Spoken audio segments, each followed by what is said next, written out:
I'm just gonna put what GGG did that fits what they do. All right. Not Yeah. not PO1, that's for sure. That's okay. This is what is this? 17? 17. Hello people. 17th episode installment. 17th mistake of Damn, 17. I know. It's been a while. A couple of jokers talking about PoE. We're gonna be talking about just whatever.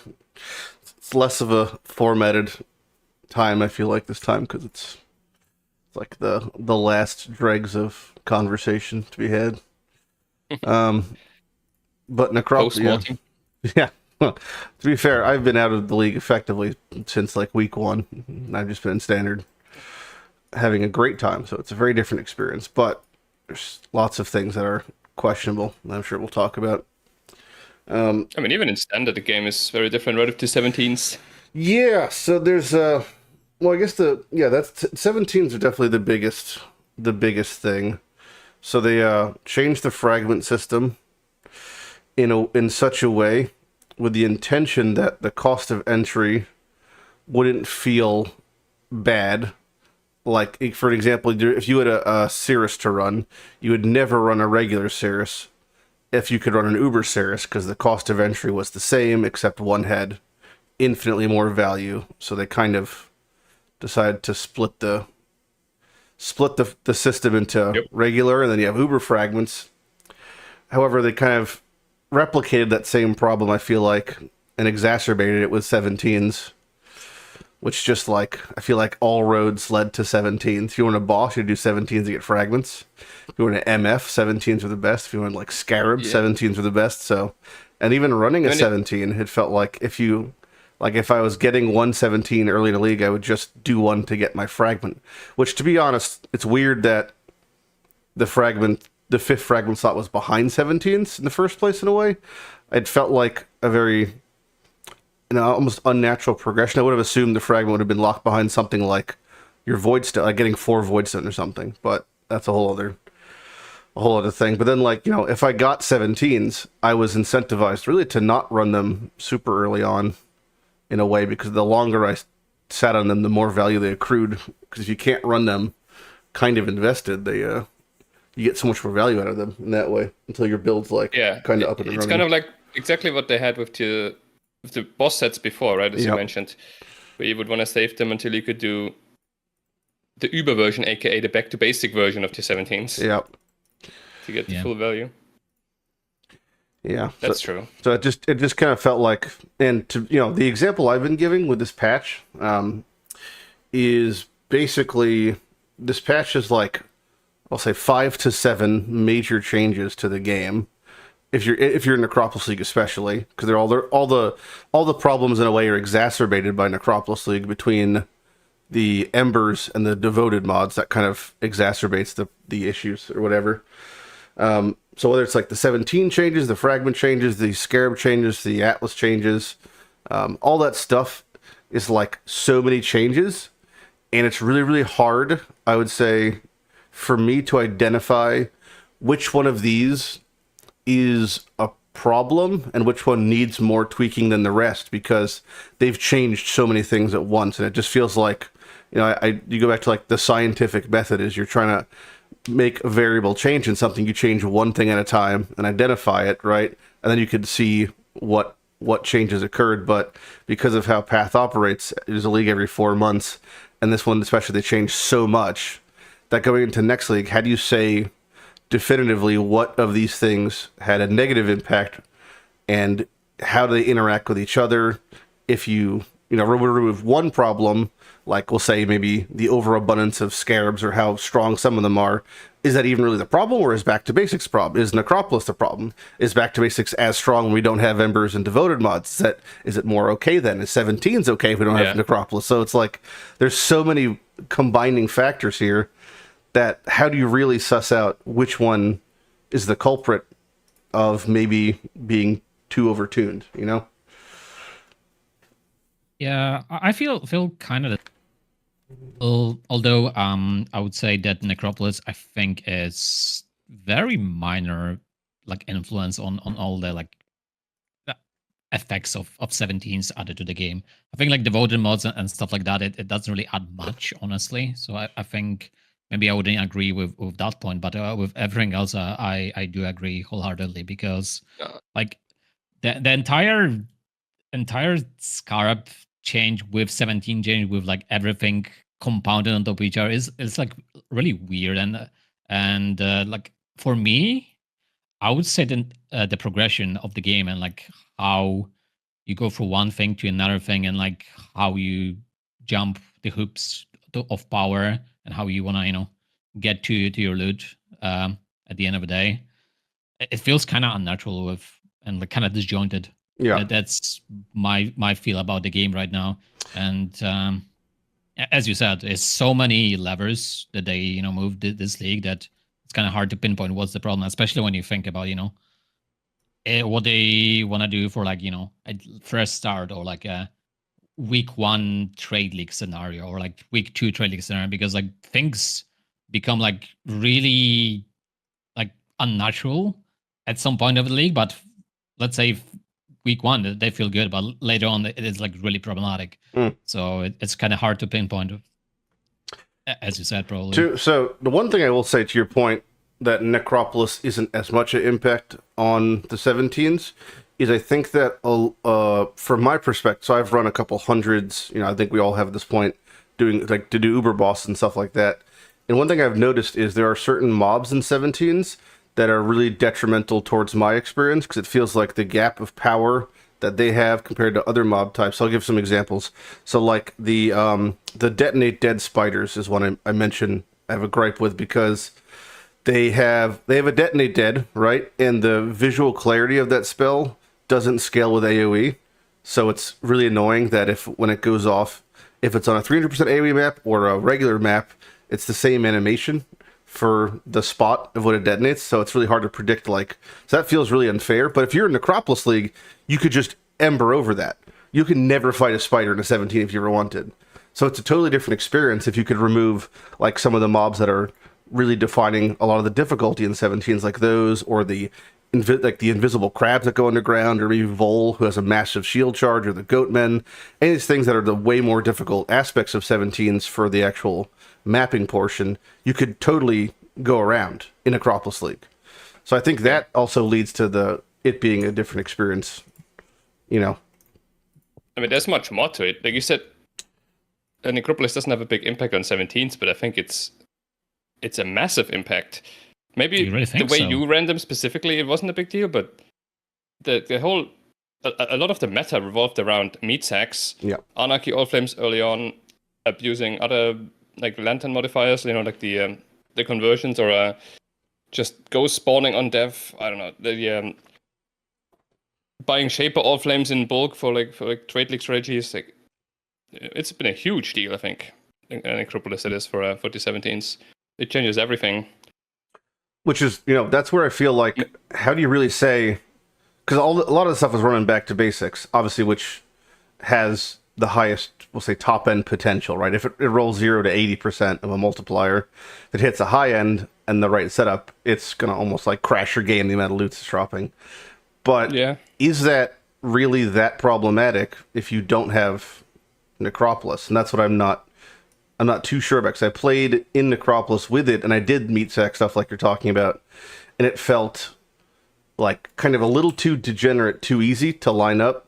But then in standard, the amount of effort with back to basics kind of felt much more on par with the difficulty it's presenting by making the boss, have a million projectiles or tremendous AoE or, whatever it may be. So to me, it felt like Necropolis was the problem there. But yeah. There's just many different strategies with the 17s and many different like reasons why you run them. And when you just run them for the fragments, to get access to Uber bosses, Necropolis is a very low impact, right? Basically none. Yep. Maybe you can remove those spiders that you mentioned to make it a bit easier, or just put rats and frogs on to make it easier, stuff like that. But for the most part, that's irrelevant. But if you want to use them for magic find purposes, like unique item generation, this league has been absolutely absurd thanks to Necropolis, and I think it would be a lot less absurd, in standard, in the base game. Like, how would you generate... I mean, don't get me wrong, the 17s is still going to be a great way to find unique items in the game. But it must be like 95% less uniques without meat sacks or the early anarchy strategies. I don't know if you've even done those. They got fixed really early, but there was some absurd stuff, right? With all flames. I guess what I meant more of it is like how the lantern really affects it. I kind of... Yeah, I will give you guys that. Definitely, that is true. Like, I mostly just maybe not glossed over, or like didn't accept the the existence of like those absolutely degenerate strategy that shouldn't be in the game, right? So I mostly like thought about the state of Necropolis after the insane abuse cases are fixed. That was where I was coming from. I would say, like, if we talk about the insane abuse cases, yes. Necropolis was absolutely stupid. What you can do with it, like the early anarchy and like the meatsack ghosting. I give it that. That is. I mean, the meatsack is still there, sure. right? Yeah. It's been nerfed many times, but it's still an absolutely absurd method of generating unique items compared to anything else you can do in the game currently. Maybe because I just didn't do enough of it that I don't think it's as relevant. But I guess I'm wrong on that front. But I would say, like, if we kind of remove couple abuse cases, then Necropolis is still a high impact, but not as insane as I would think it is when it comes to like balancing. Like, mostly I was thinking about like what 70s might be next league, and if we remove couple outliers from Necropolis, is Necropolis really gonna like impact how the game is played without it, right? So. But yet again, I'll give you that those things really did change a lot of things. How we acquire loot. I feel like multipliers from the biggest problem, honestly, with 17s for me, I think, lies with the perception of them, and I think that one of the biggest mistakes was the fact they named them T17s, because it makes it sound like it's a natural progression, like 14, 15, 16, 17, but I would say it's not remotely like that as far as how you're going. It's much for me. It's much easier to do like the feared than it was to do 17s, like an alked 17, which just felt kind of really backwards. So I would just rename them to like awakened maps or pinnacle maps or something, and that would be exactly. a step in the right direction of label, because it's just the perception is going to be. I would say that's totally wonked instantly, and then as far as the fragments to drop, it kind of feels like as running this many. So they drop 1 to 3 uber fragments, and certain maps have proclivities, and those maps have bosses with their own special unique. I think that's all fine. I just do feel like it's kind of strange that it's like they made him drop 1 to 3 fragments. It like never drops 3 fragments, I would say, on the most part. Even if I'm doing back to basics with it, because all you can do is scale map quantity to get the fragments to drop more, and you'll never see a 3. And I'll occasionally see a 1. It's almost always a 2. I just wish they just made them just drop 2 fragments. Like, I don't know what the point of that 1 to 3 was, because it's not even like able to juice it high enough to consistently drop 3s in my experience, at least. I don't know if anyone else has been able to always drop 3 fragments. You need more than 400 quant to you have a chance for it's that. Like, even what is the point of that even? Like, there's only like 1 or 2 things you could do to even get to that amount of map quant. I was putting on like mortal fragments in the map and stuff. I mean, it's just a method to reward you for making the map harder, right? Like putting more. But it's not even rolling it's it for like more map or a harder map modifiers generally gives more quantity, and therefore you get like more fragments on average. But it did feel like they should maybe just make them just drop 2, because it's like, well, I mean, I don't know why even have that to a degree, but that's a whole other conversation. There's other things to consider too, because remember when they got introduced, we were wondering how do fragments even drop? Yeah, they do drop from the boss. We know that, which generates kind of like a boss rush scenario oftentimes when you're just looking for the fragments. It could have been a cool approach too to make them drop randomly in there, right? Like just juicing up the map and doing mechanics in their Legion, Breach, whatever, and they can now suddenly drop to 17 splinters. Yep. That could have been a cool consideration too, I think. I do feel like almost unoffensively they could tack on a base mod to 17s that just say like remove it from the map or something, and just say it's there's a 1% chance to drop a fragment off of a mob at a 17. That's scaled up, in some way by map efficacy, just to make it so like, because if you take like 10 minutes to clear a 17 that's like super juiced, and you're like, I feel like you should be that should be incentivized in a way over just map rushing for getting fragments. But I guess it just depends on what they want. I thought they kind of wanted to go away from just the boss rushing kind of thing, but it's also possible we're giving way too much thought to changes that did not receive this much thought. It's very possible that a lot of these changes were just like, okay, we got to do something for 4 months, and it's not really finished, but it's like pretty good, and we're working on PoE 2, so this, you'll enjoy that for 4 months, then we'll, look, and that was like a 5-minute conversation. Meanwhile, the world, a lot of us are having thousands of hours of deep thought about the micro meta of this, where it's like, no one gave a fuck past this, not that they didn't care, but like they just didn't have the time or whatever to like really hash into this. I feel like the 17 change was mostly something like, was a lot of people in Trading complained that, the normal bosses are worthless. So you're not gonna run them, or like some people I'll raise you that I think most of the Awakened or Uber versions are also worthless based off of, I see all those sample sizes people run of like, I just ran 1,000 Uber Elders or 1,000 whatever, and I was like, my total Divines per hour were -5 per hour. It's like, oh, okay, so you're just losing money doing anything but Maven. Got it. And it's it's kind of sad. I mentioned I think like last week or something, but just the state of endgame bossing as far as their drop tables, that was a whole other conversation because we can talk about that also. But the fact that like I really think that every one of these 7 Awakened Pinnacle bosses should just drop Awakened gems, because it just feels kind of goofy that they're all locked behind like one boss now. It's something like that, because we have the Utmost, which is I think a really cool way of promoting running other bosses, right? Because it's very possible you might just not want to run some of those bosses if they didn't have the Utmost. And it's the same thing with like, Elder always retains value because you could always get a cool Watcher's Eye. And there's not that same sort of value retention for a lot of the other bosses. We used to have it from like, Uber Cortex, because it's like, oh, I like what triple mod synth items I can get. I'm always going to run a Cortex because I could get a cracked synth item. And it's like, now you're like, well, what the fuck's the point there? So I can get a shitty helmet.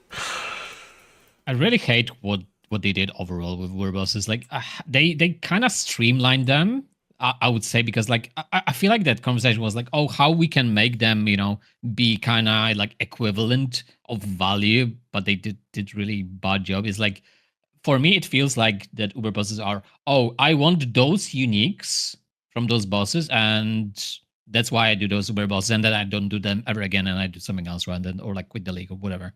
Yeah. But like, there's some outlier bosses, like as you mentioned, Maven is like, I always wanted to do Maven. Maven drops like everything, man. Yeah. And so drops the orbs, she drops the gems, she drops, some of the best items, just like she drops the Sublime Visions. And the ones, honestly, it's been, I would say, like, in general, unique jewels have been one of the most contentious additions to the game, because you have people who, most endgame builds now, you open up their tree and it looks like Mickey Mouse with the fucking circles everywhere, and that's fine. That's like, if that's, the same thing with clusters, like, that's just a directional change of the game. However, any of these bosses that like don't have unique jewels, that have variable roles that are accessible, feel like they lose a ton of value, because like I don't ever mind doing Maven because of Impossible Escapes. I don't ever mind doing Shaper because of Watcher's Eyes. Like that to me feels like you're retaining value. There's always a little something I could get, no matter what. Having Sublime Vision at a 2% drop or whatever it is feels goofy, and then like, what's the real incentive for me to run? Obviously this is all solo selfing, but like doing Eater Exarch aside from, the Utmost frag, just so I could Val something, I guess. But it just kind of, like, if I don't want those chase items, it just feels like, the repeatable value is kind of all over the place.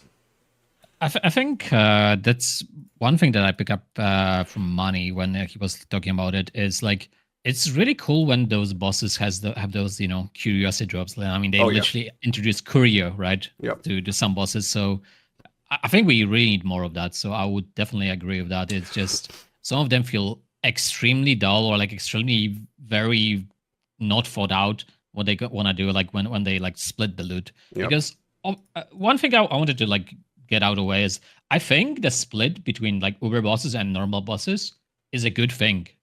I think honestly, I agree, it's a very good thing. They just done it so badly that that's I'm so sad about it. Like what they it just needs to be expanded, right? Like the conceptually is good, but it's just not fleshed out yet. It's pretty much the theme of this expansion or this whole patch, I feel like. Yeah.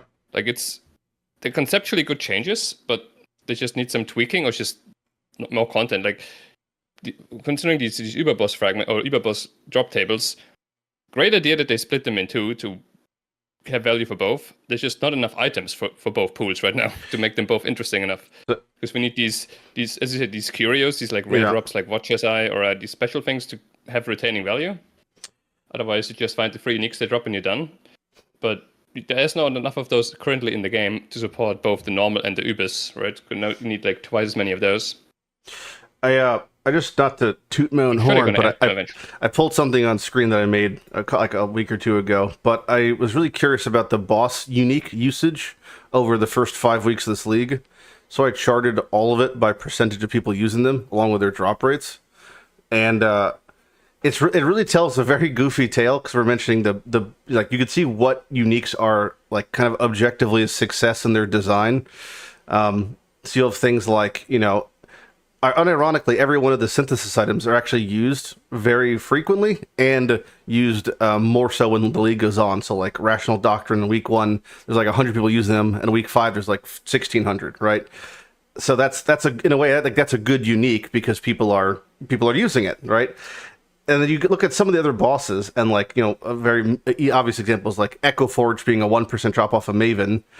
Week 1, 2 people and we're using it of 100,000, which is like, that's probably a problem. And it's just bad. Yeah, but there's like a lot of things that fit in this example. You know, you have the other wand off of Uber Maven. You have, you know, some of the uniques like the Disintegrator off of Uber Elder is a 1% drop, and like one guy was using it of 100,000. You know, Eternity Shroud, one person was using it. So there's some of these uniques that were the ones that are like new uniques. So like the Devourer of Minds, the Uber Elder helmet. You know, a couple people were messing around, but it's new, so like it might get changed.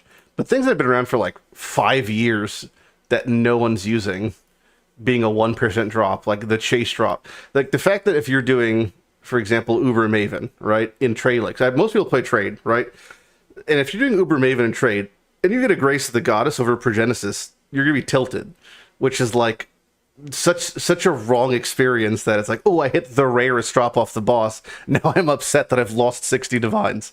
Like that shouldn't really be the case. So like the balance there seems kind of goofy.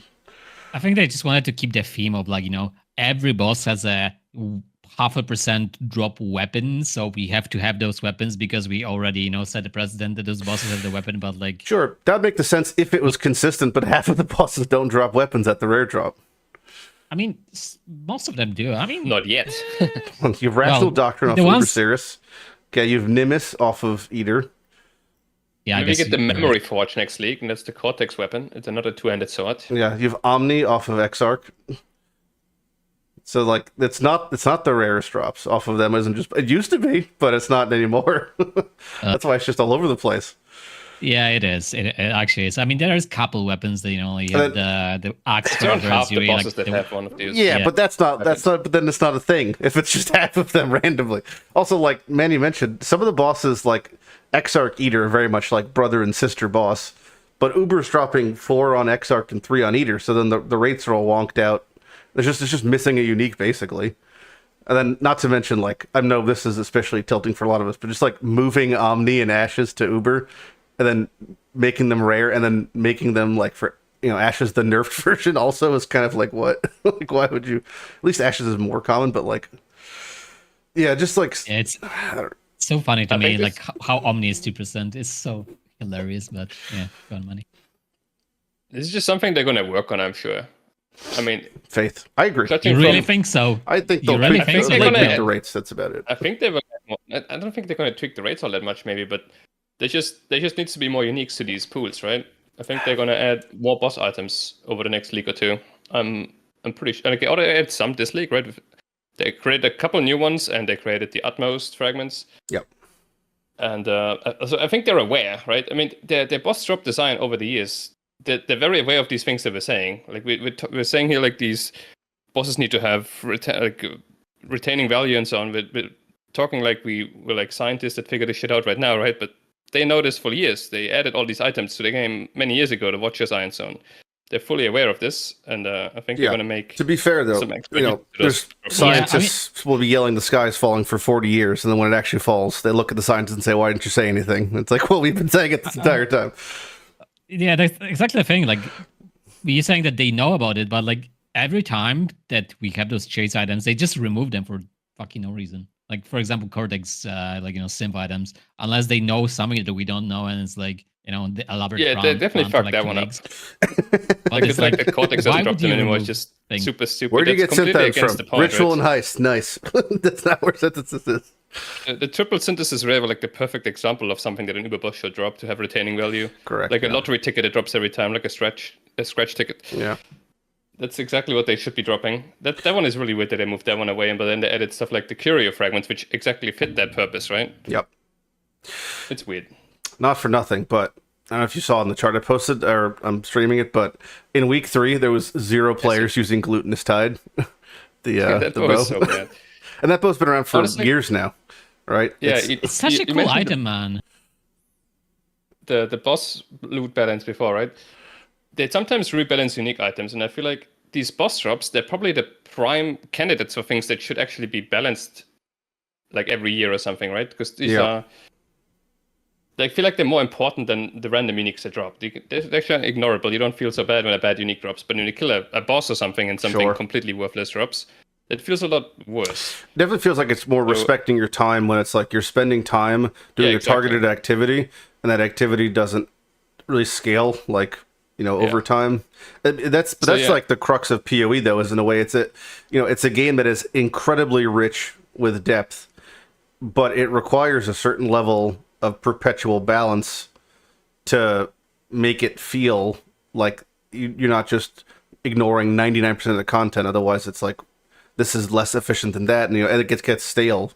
And I just, that you could argue that's because of PoE 2, but like, I feel like that has slowed down a bit as the game has expanded. They've trimmed the fat, though, in some places, like removing certain mechanics or crunching mechanics, but the bossing stuff I feel like should be on the forefront of balance. I mean, you can see a perfect example of what we are saying, when they updated like most of the uniques in the game during Calendar League, right? Yeah. And it was a huge success. Like updated jewels, updated a lot of uniques, right? So just like every year or so, just do a pass on uniques, and for sure, I think the game would feel so much better. Especially like, there's really small things on a lot of uniques. Not even like when we talk about like, oh, this is not meta, this is not played. Because, for example, I'll give you an example, especially about like Ether item that we thought is completely useless. The boots, but right? Exactly. Yeah, the boots. So good. Because people just never use them until someone started using them for like poison spells and stuff like that. So that's cool. But I think just the glutinous tide will never be used because they just made an item bad straight away. Yeah, but I mean, as a citadel. It does seem like this is something that could be fixed with numerical changes quite easily, if they decided to. And I really am always perplexed at how they don't just make. And this also applies to skills or anything else in Path. Like if you see something underperforming massively, where out of a sample size of 100,000 people, one person is using your item or your gem or whatever, like that to me is the largest red flag that this needs to be given some attention. And a lot of those scenarios, like, I'll just use Glacial Hammer as an example. If 10 people a league are using Glacial Hammer, is the repercussions of just giving it 50% more damage or more reach or more attack speed, like, is it that catastrophic for one league? Just to see if it would actually bring it remotely up to the table with everything else. Because I think that a numerical change could be useful there. And they've done it. Well, they'll say like, oh, they'll make the kind of clickbaity post where it's like, we've updated 100 gems. And you look at it and it's like, Fireball has a 20% more multiplier. Like, that's the update. And it seems like a little bit of a joke, but like that could be the difference in a lot of scenarios for a lot of skills where it's like, oh, this feels not good. And now it feels pretty good. And pretty good on a skill that mechanically feels good could be worth using. Because sometimes in a lot of scenarios, like, we're using skills that might not feel the best or might not look the best, but they are the best from a damage standpoint or a progression standpoint. A lot of people were leveling at one point with Blade Storm on melee builds because it was faster. And Blade Storm feels like shit to me, but it might be better than doing something else. But I would rather choose something I enjoy more, or something that is maybe more visually pleasing or tactily pleasing when it comes to playing it, even if it's slightly worse. But sometimes, like a lot of times, these skills and uniques, it's not just slightly worse. It's like a huge gap. You know, we've seen this with like Spectral Helix when it was in his prime. It's like the damage multipliers and something like that were so much higher than everything else. It was like 200 and whatever % added effectiveness compared to like the other average skills being like at 100. And it's like, well, I don't like playing Spectral Helix, but it's literally doing double the damage of anything else. So I kind of feel like I'd be losing out if I'm not doing this compared to everyone else. So I think that for like a lot of these uniques and skills, it's just a numerical change. You know, we're looking at Glutinous Tide. It has, what is it, 30 to 50 multi while you have a frenzy charge. If they just made it 30 for 50 multi per frenzy charge, like obviously that sounds like a ton of damage, right? You could have 11 frenzy charges, 12, whatever. But would it even make, would it be the best spell in the game if you did that? Probably not still. Would it be better than any rare you can make in a week or two? Probably not still. So I'm curious, like, if they just made a numerical change, like a bold one like that, would it really have, cataclysmic ramification? I don't think it would. I think it's one of those typical things where it's not like they refuse to do it; they just don't have the time for it. I think they have this huge list of things they have to work or that they could do to improve the game, and it's somewhere on there. Rebalancing unique items. It just never made it to the top of the list. There's always been other things. But I agree. I feel like, especially the boss uniques, I feel like the payoff would be really big for not too much effort. Yeah. Because everyone finds these, right? Like, all right, so many people do these bosses. They're such like a big part of the game. It's like the poster child for every trailer. Yeah. That's the thing you see is like them, or every reveal trailer. If there's a boss, that's the thing you see. I mean, not to make a transition of a totally different topic, but Elden Ring just came out, and it's like you see the trailer for these like cool bosses and enemies, and it's like, oh, I can't wait to fight that. And imagine you fought it and it just died in 2 seconds and then dropped nothing. You'd be like, well, that was fucking flaccid. Like that was that was not the experience I was hoping to get out of the scenario. So to fight a boss that, like, I'm not saying that a newer player would have this experience, but imagine if a newer player, if you kill, Eater on your first playthrough of PoE, that's an accomplishment, really. You're killing a big boss in the game's like lore and history, etc. Yeah. And it's like, oh, I got this weapon, and then it's like, oh, no one's using it, it's worthless, and then like sad. That would be a bit of a wah, That's so it's like it is kind of strange. I just feel like,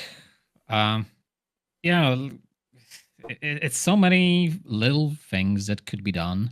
It just, as you're saying, is the time and like time investment and like resourcing issue. But like, it's mostly about the priorities. I feel like, and I don't know if we are right, or probably GG is right, not touching those things. And it's like old men and people that play PoE 10 hours a day shouting at clouds, right? And what actual new players want is new things, so new people can play for like a week and leave. That's better for GG. So it's like, what can we do? But yeah. I would agree that it's like it's so many little things that can be done, like one little thing here, one little thing there, and just do the bookkeeping every time. And I think it really goes a long way. Listen, I think GG I'll do it for free. Very weak. Hire me. I'll do it for free. It'll take me a weekend to do a pass on all these uniques. I did it in the video I talk about with these things. It's like my suggestion, by the way, for Glutinous Tide that I just gave right now, I think that would take 10 minutes of coding at most to just add the word per for that frenzy charge thing, right? But even then, you could just delete the unique, and I think you could just put Voltaxic there, and it would solve the problem in a way.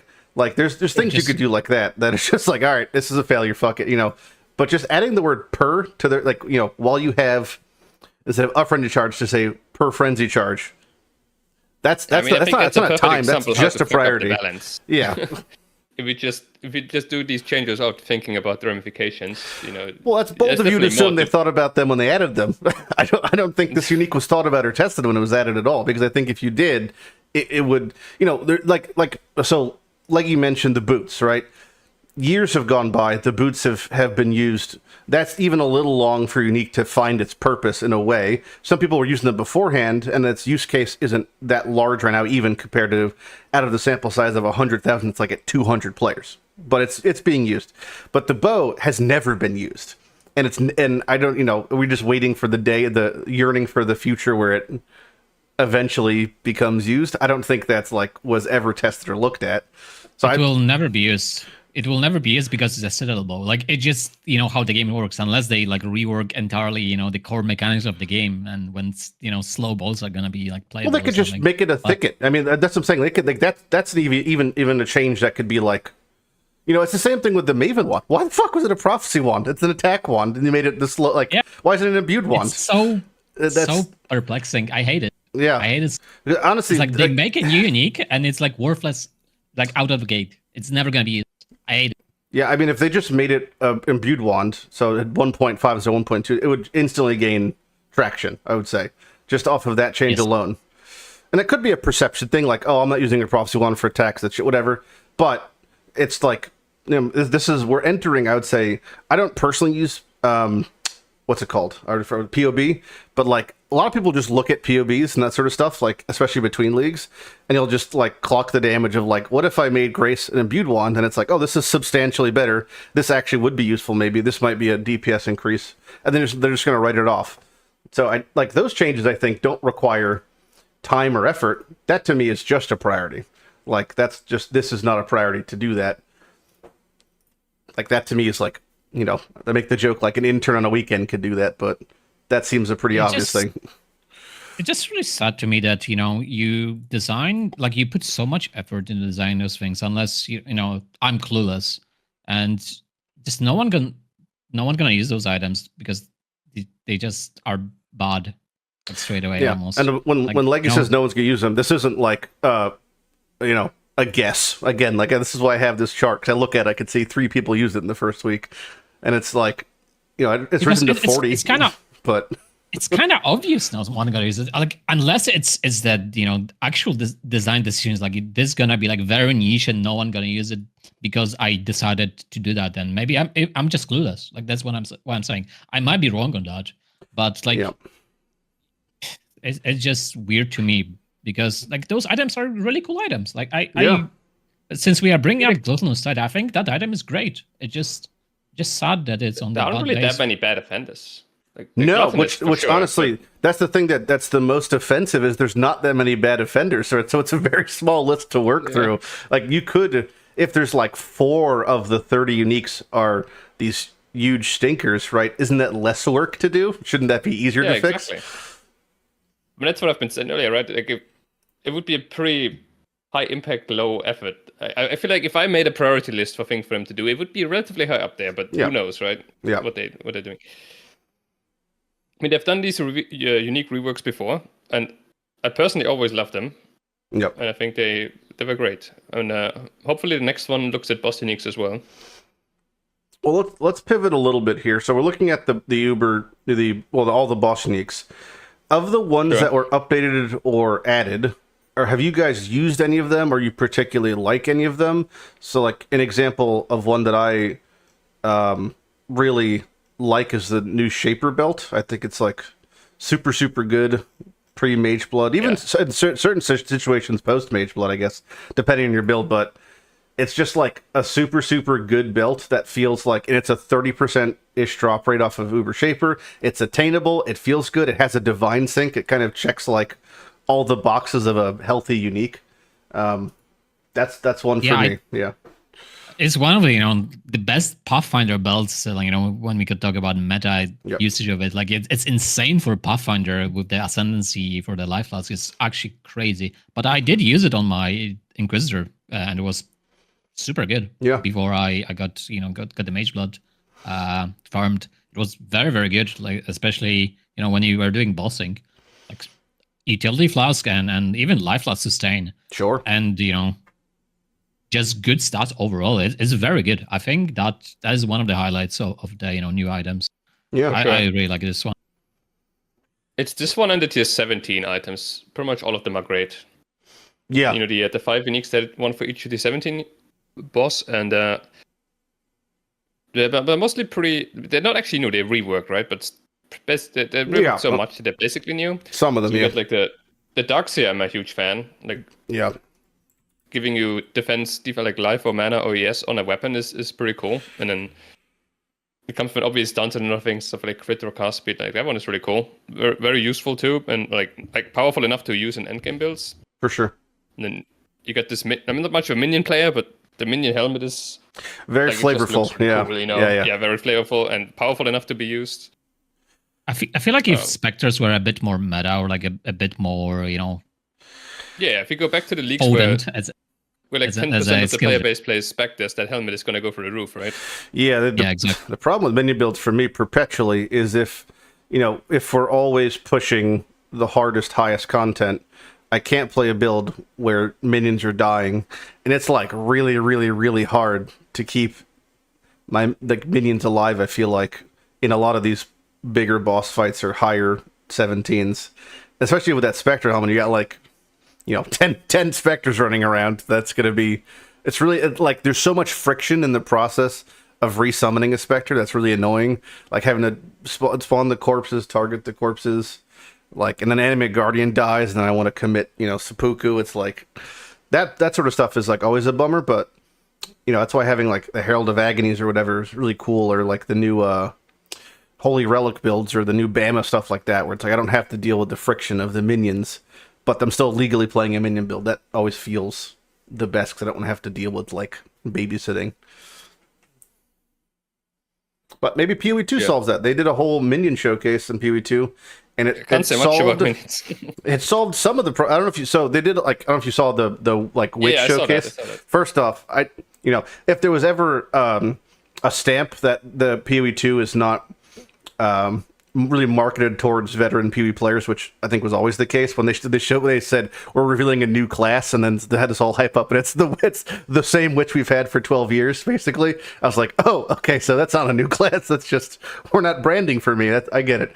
But it was cool to see a lot of the, some like at least some of the minion quality of life they're adding to certain parts of it. It still is not nearly to the level of like what I would like. I'm not sure who here has played World of Warcraft, right? But having like a pet stable effectively for minions, something like that would be just like, oh, I capture a minion, and then I get to now I just have a place to use my minions, or like a menu to really look at my Animate Guardian, and that sort of stuff would be definitely more appreciated because, when's the last time you guys played minion builds and had to deal with that? I mean, I think I copied some golem build from Manni back in the day, so yeah, I guess that's this time. Maybe, yeah, something like high stake, but the whole minion mechanic just seems so old. Yeah. But having to deal with Spectres this league for DD was the same thing. It just feels like a 10-year-old mechanic. Yeah. It feels like, outdated. Yeah, the bookkeeping. Sorry. I wanted to mention that this minion showcase from PoE 2 was the first time. I don't know if I mentioned that before, but like it was the first time I actually thought, this PoE 2 game, it's kind of cool. I kind of want to play this minion thing. So I think they did a good job when it comes to like, the QOL and how it would feel to, add a minion to your minion army or whatever it is. So yeah, I think that would be kind of nice. Definitely, it was more enticing. It felt like it was like presented in a way that was like, ooh, I could mess with this. But to be fair, I feel like that's always in every RPG I've played, and I've played almost every one of them. When rubble hits the road, or whatever, and I'm playing it, and it's like, ooh, this does feel cute, but it doesn't feel good compared to like, like, oh, that's fun. Now time to play a real build. I've never seen like a minion build really. I mean, it's very, very rare in history when that happens, even in PoE, where it's like the best build is a minion build has not been a predominant chunk of time. I played a little bit Last Epoch earlier this year, and there was a minion build that absolutely dominated everything. Yeah. Is that the really bird cool. one? Or which build it was like a Wraith Lord or something. He had like a unique helmet. Oh, I know. Yeah, the Harbor one. Yeah. And then he had like one big Wraith that just one-shot everything. Yep. It was absurdly strong. Yeah, but I don't know enough about Last Epoch to say if your experience was the top end of your experience, the top end of what the game offered. You know what I'm saying? No, I didn't play it. I just saw it. Oh, okay. Yeah. But like, I guess. Yeah. I guess it comes back to like, the bookkeeping is like, oh, those things that are in our game that are like, 10 years old and we didn't touch in a while. We just didn't come back, but instead we could have put in new thing in the I'm game. curious what they do with the opportunity of PoE2 when it comes to the minions. Like, that's the opportunity to rework the whole thing, right? To bring it to the 21st century. That's a lot of, that's like, the largest, I try to not even make a comparison between PoE1 and PoE2, because once you go down that road, you look at all like the, 11, 12 years of skeletons in the closet of PoE1 being like, look at all these things that if they were reworked could be great. And then you put them into PoE2 and it's just a totally different thing because it's a totally different game. And you're not going to get the cathartic satisfaction of like, I've always wanted to do this and PoE2 didn't allow me to do that. Therefore, I feel bad. Like that. I don't think that's the right way to look at, which is, the way I'm not trying to look at it. Like, it's just such a different game. It's going to be, I think, just totally different pace that, I almost wish they didn't call it PoE2. This feels like the T17 thing again, where it's like the label is, I think, in a way holding it back. Because I don't think it's going to be a direct evolution of PoE1 in like harder, better, faster, stronger. It's going to be slower, tactful, different, stranger. You know, it's like it's going to be target demographic. I think. I feel like they just got baited by Blizzard, when this whole Overwatch 2 thing happened, and was like, Overwatch 2 is a massive success. How dare you? That game is doing really good. I know. I'm sorry for bad mouthing, the greatest company that ever company. Sponsored like. Oh my god, Diablo 4. The DLC and the expansion are going to make it a complete game. I swear. This is the time. It's a $110 game. It's going to be great. Don't you worry. We'll get there eventually. 120 now. Oh, but each expansion is going to cost more. Well, every expansion's you're going to have to rebuy the base game. With every expansion. You're going to have to rebuy a copy. Right? Yeah. Wasn't that how Diablo 3 worked? Like $40 per expansion or something? But to be fair, this is like, so after playing D4 and then playing the D4 expansion some, playing D3 and playing Reaper some, or not the expansion, but like the new leagues in Diablo 4, Reaper in Diablo 4 was such a big like revitalization to that game. And what they've showcased from the expansion of Diablo 4 looks like a wet fart in comparison. So it's so bad. It's so bad. It basically looks like it's what they wanted the game to be released in 4 seasons later, but now they're charging you extra money for it. Like the funniest thing for me when we talk about this new expansion for Diablo 4 is like the main feature, the flagship feature of the expansion, the thing that you advertise to people, pets. Yeah. Like, are you fucking kidding me, dude? Like, actually. Yeah, I don't. It was just goofy. I don't know. Blizzard has had a little bit of a track record recently. So yeah, I'm pretty pretty convinced that GGG got kind of baited by this entire idealistic optics of how Blizzard wanted Overwatch 2 to be, all these advertisers to be, and it's like they built up an enemy in their mind that they could never live up to its own hype. It's just wait, where's the connection to Overwatch? Because so the connection is that when first Overwatch 2 was announced, is the Overwatch 1 and Overwatch 2 was they connected game, so like the micros got transferred from one thing to another, and you could play 2 games at the same time or something like that. That was like the connected game, so they kind of envisioned PoE1 and PoE2 the same way, I guess, as a concept. Okay. But it evolved into we cannot do that. We want to do those things, but we have all mechanics as Lighty mentioned, skeletons in the closet. And then, but let's not bring those out. As Overwatch 2 also evolved, they scrapped the single player experience. They just started peeling back and backtracking. Not a whole controversy there. Yeah. But to be fair, it's like not the same in PoE2 because it's not like their. Well, typically I feel like Path of Exile has great scope, over-promises, under-delivers in a lot of cases. But this has just been a total change of what they initially mentioned. Like, it was supposed to be 7 acts. That is a different branch from PoE1. Now it's a different game. Now it's 6 acts, not 7 acts. It's like everything's different. Now it's moving with WASDA. Now there's mounts for certain classes. Now they have to, there's all this other stuff. Right, that's totally different. So it's just like, it's not that it's a bait and switch as far as it being negative, but it is a bait and switch as it's just a different thing. Like it's just a totally different. It's not remotely what was initially promised or envisioned. Surprise, right? They suddenly came out of this. Well, it's that plus COVID delays, plus production. Maybe again, like, I want people to really remember this. Although the employees have worked on their games, this is this company's first and only game. So everything they're going through, it might be a unique microcosm to their experience, and hasn't ever happened before for a lot of them. Like, they've only made one game, so all they know is the success of that one game. So making a separate game with a separate team, with a separate dynamic in a different way, could be a massive learning curve for them. It's just like a totally different dimension of development, because it's a lot of the stuff, I don't know, the code language could be different for the base of the game even. Like, there could be the rigging could be different for the character model. Like, all the stuff could be totally like a foreign language for a lot of their, which could that's obviously why it's been delayed for so long, right? I mean, it's just. But that's where that's where the lack of experience and forethought in their potential management comes to shine, is that sort of stuff would have been predicted. It's like having construction on your house, and then the contractor says this project's going to take 3 months and it takes a year. A more veteran manager would have said this, these are the things where we could hit pitfalls, these are the things we'll have hiccups, and kind of predicted that, and not had what could be, we're on year 6 of PoE 2 not being out. So it's like that could have been potentially mitigated, or at least just what's the word?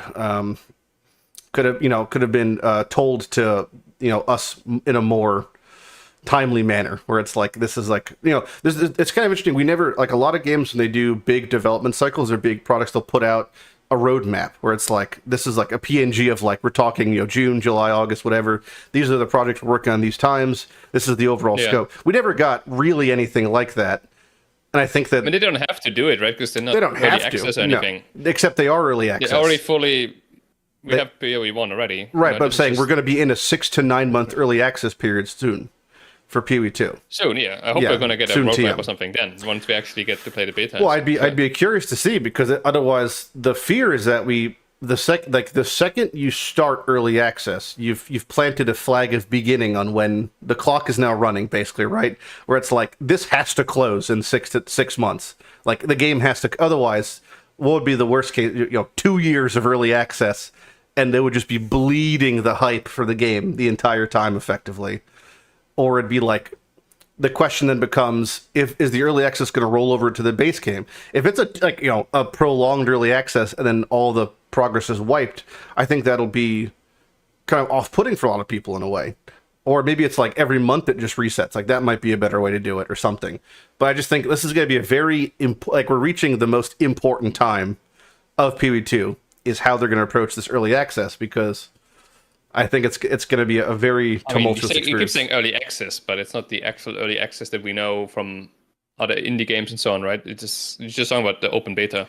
Well, they called it early access because we're getting access to the game as it's being released, which is not going to be the full game. We're only going to have access to 8 out of 12 characters, they said, in the early access. So it's not going to be the full game.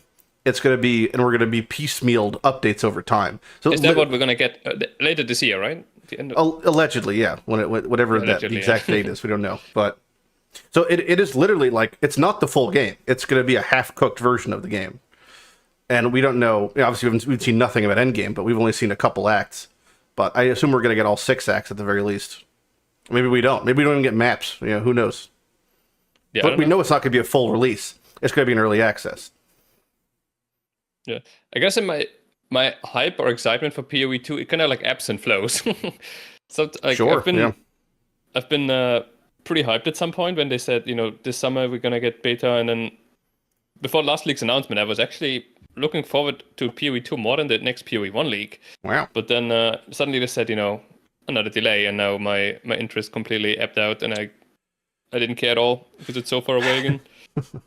It is. It's like what's the scope of the game is just so big. It's gonna get delayed again for sure. There's like, well, it's only big maybe, because it's new. I mean, PoE 2 is smaller than PoE 1 without question. It can't not be.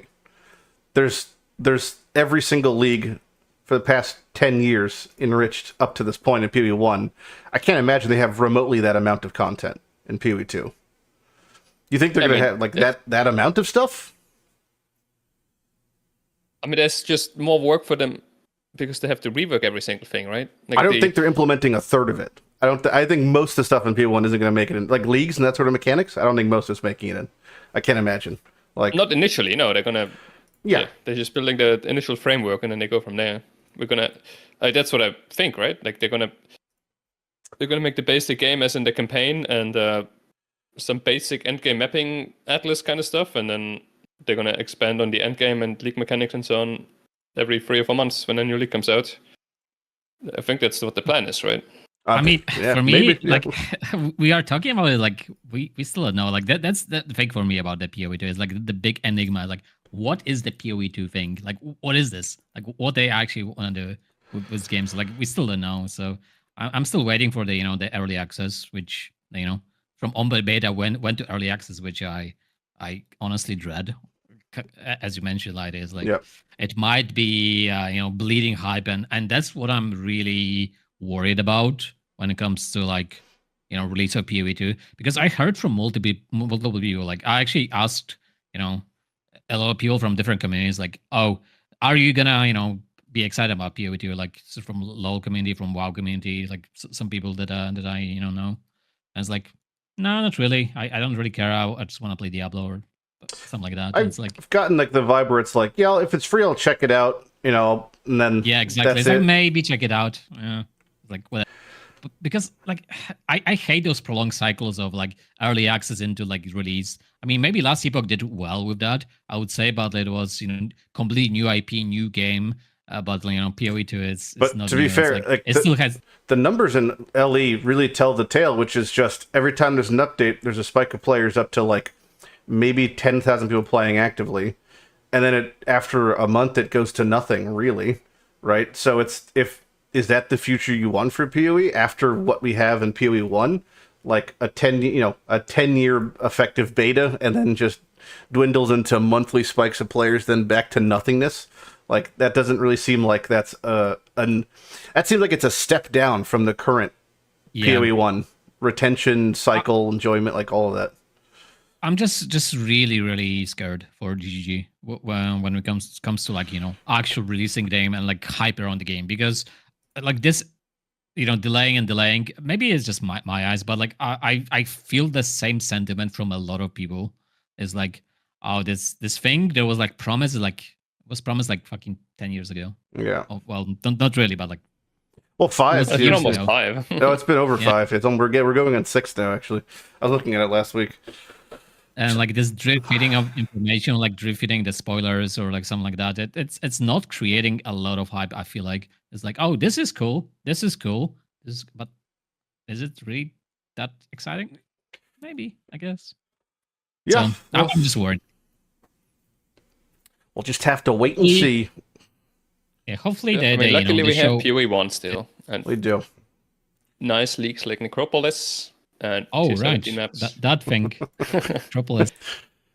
Yeah, I mean, circling back to Necropolis, honestly, I actually did like the leak. I don't know why it is. I know it's the least popular league of all time. I just looked at the retention graph. Actually, there's it's pretty stark. People playing. It's actually worst. It's the worst league of all time, literally, when it comes to the numbers. Yep. It got half the numbers of Affliction at this point. Yep. But something about it, I just enjoyed it. I don't know.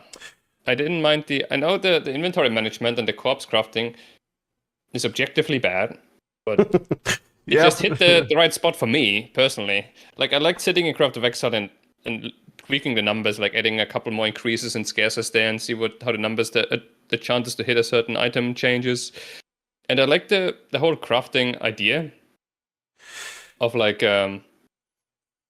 less determinism and more randomness. I kind of like that. I like the surprise of what we get when we finish the thing. I don't know. It hit the right spots for me. Well, I think that, so you said something interesting, which is like, so the reason that this league, I think, is drastically different when compared to the larger crafting leagues is just what you said, which is you don't work on an item and, progress it over time deterministically. You front load all the effort and then you try to basically make something that's going to be near the final product, almost always. Unless, of course, you're fracturing and there's some edge scenarios. But for the most part, you're trying to create the final product in one go, which is totally going to be an experience that is so variable depending on people. So, like, for example, like if you're doing a craft that's a 1 in 5 and then you hit it on your first attempt, you're going to have a great time. But if I'm 10 attempts deep and I'm still making turds, it's going to be a massively different experience, right? And it's hard to bridge the gap, I feel like, because if you're trying to make something and you make something that's like usable, you can only make something that's usable in that category of usable, but not what you wanted so many times before. It's like a grading experience. So like if I'm trying to make a bow and I keep not hitting, attack speed, and I keep putting a stat on there 5, 6, 7, 8, 9, 10 times, I'm going to give up eventually, versus like me working on it and feeling like I'm making progress, because I just feel like I'm throwing money to the wind, kind of. So in that respect, I mean, I've been there. I had the same experience. But I would say we overcome the detriments of that experience because of our game knowledge, our ability to work around the handicap that is that failed craft, and the amount of time we play. But those three things are what most people don't have: is excess time, game knowledge, and the ability to problem solve as far as adapting your build to like, all right, my bow didn't work. How do I still bridge the gap of damage and clear that I would have had elsewhere? Like, most people can't solve that problem efficiently that we can. So that's where a league like this is not catered towards the vast majority of players, is because they have issues with those mechanics, I would say. Yeah, I cannot really stress enough how apt that thing is. Like, if you have so much time to play that you can, craft the thing once, twice, and it takes a while to gather everything. First of all, you need to figure out what kind of things you need to have. Second of all, you need to have space to have those things, to actually get them, gathered in your stash tabs that you hopefully you have and you bought them. And then, let's say you're gonna get unlucky on one certain corpse that you cannot find because it's rare or something like that, and you're gonna drag and it's gonna deteriorate your experience. And then you try. Finally, you got everything done. You gone through all those hurdles, and it just fails. Yeah. Or it's like, for most people, it's just this fucking sucks. I'm just gonna play League of Legends. It's kind of what I did after I got my uniques for League. I spent like a week farming fracture corpses, shaper corpses, like a literal week. So it may have been like 30 hours or 40 hours, right, of whatever that time was, farming corpses to make like 1 or 2 attempts at a wand or something. And it was like you had to get like, multiple fractures, right? Multiple copies of the item, right? The shaper ones were terrible to get. 18, 20 mod tier modifier, like all that stuff. And then all 4 attempts that were or all 3 attempts that were duplicated, all of them whiffed. And it's like, that is literally a week down the drain. And they're just, the items are unusable, right? Because if you're doing the fractured one, it's like literally that's a dead item. So like that week for me, I could just throw away. But that week for someone else might have been their entire league. And that would have been such a defining experience, which is why, like, not that it's very difficult to fix this problem if you're going to do a league like this. How do you, in a way, enable fail safes, right? Maybe if there was some sort of system where after we failed a craft, we could like extract an amount of corpses out of a failed craft, right? So like if the item is still in the graveyard, we could like, all right, this item failed. Can I like suck off 40% of the corpses I made from it? And then something like that, maybe. So it's like, but there. I mean, yeah, I don't know. There is exactly that, but it's so bad and it's so annoying because it's the cannot consume corpses thing. But then you have the annoyance of corpse types, which is the beast, undead, stuff like that. Yeah, that was a real decision making the corpse types. And then RNG of it consumes those rare corpses, but it leaves the common corpses and stuff like that. And then you have to have another layer of another type of corpses, and it's like, oh god. And honestly, it's just this amalgamation. That's exactly the stuff that is really bad about it. Like the I don't know how to put this. Like how overcomplicated it is. Yeah. It's really, it could have been so simple. It's really not. Like, because I could straight up ignore like so much of it. For like most of my time, I haven't used any of like I completely ignored the types for a long time because it's just better off not caring about it. Yeah. But what I wanted to say, the situation you described there, right, where you farm corpses for like a week for one craft and then you whiff. That thing is kind of self-imposed, honestly, in a way though, because you put that on yourself by going for a craft that is either hit or miss. Like there's tons of crafts you can go for that are kind of just like even if you miss one mod or something, it's still a very good item. You know what I mean? Mhm. Like if you're going for these fractures, it's either hit or miss, 100 or nothing. But a lot of other crafts, you get a brick and it's still very usable. It's Sure. just not the 6 mod item you wanted. You only got 4 or 5. You know, Wouldn't you say then that and that crafting feels really good to me. But that means that's what I I'm like about having it. to play. Like, I'm now shoehorned into playing in a way a specific build or a specific type of build where that is applicable. And even so, that's only applicable once, because once you make the thing that's just okay, this is what I meant. Like, say I'm trying to make a bow, and I make a bow that's like, oh, it's 2 rolls off. Either, right? Yeah, but that's where this is like all the this is all the pitfalls of PoE exacerbated, really. And it's actually even weirder in trade, because from what I've seen in trade, you wouldn't even bother to do any of this stuff, because you would just buy you'd pay a 10% surcharge and buy something someone else already made. So it's like, I'm not going to spend time buying corpses to have an attempt to make something when I could just pay a little bit more and just get exactly what I want, right? Like, that's where it's even weirder in trade. Because in solo self-fund, we have to engage with it, but in trade, you wouldn't even bother. In trade, normally, crafting is almost always a loss. Now it's like, you could buy what would be a mirror item for 10 divines. Like, there's no shot you're going to be doing stuff yourself. Like, I imagine when you're like, when you're like more casual than us, you probably don't even want to bother learning all of this, because you could just buy these super cheap rares that people that know how to make them made already. Yeah. And then just ignore the mechanic completely. And not that it's a tangent, but like, this is the same problem we talk about with the bossing situation, is that when you look on Reddit and people do these 1,000 sample size, which 1,000 of an Uber boss is a lot. That's a good way to really tell, like, this is probably as close as you're going to get to what is realistic as far as the averages of stuff. And it's like every single one, they're losing divines per hour. Well, that just becomes, why would I run content when I could sell content? Which I think is, I don't know how to fix it, but it's just like, feels like a shame, kind of, because it's like, I'd prefer a scenario where a player would be incentivized to engage with content, even in trade, versus just always selling it. But it feels like it's just always sell it right now, which is also unfortunate. And that's what they kind of wanted to, incentivize people to actually run some content that your character is good for, right? Yeah. And like, if it's not good enough, or like it's outweighed it's past the relevance of the content, it's like too strong, then you run the next thing. But there's like a lot of those things that don't really line up when it comes to progression and like how things are acquired. And yeah, we've been over that already. But I wanted to address what Manni said about, like, making those, mid-tier crafts. Some of the crafts could be like easy, or like, like 40 corpses, you can make like a bow. You can make a really, really good bow really easily.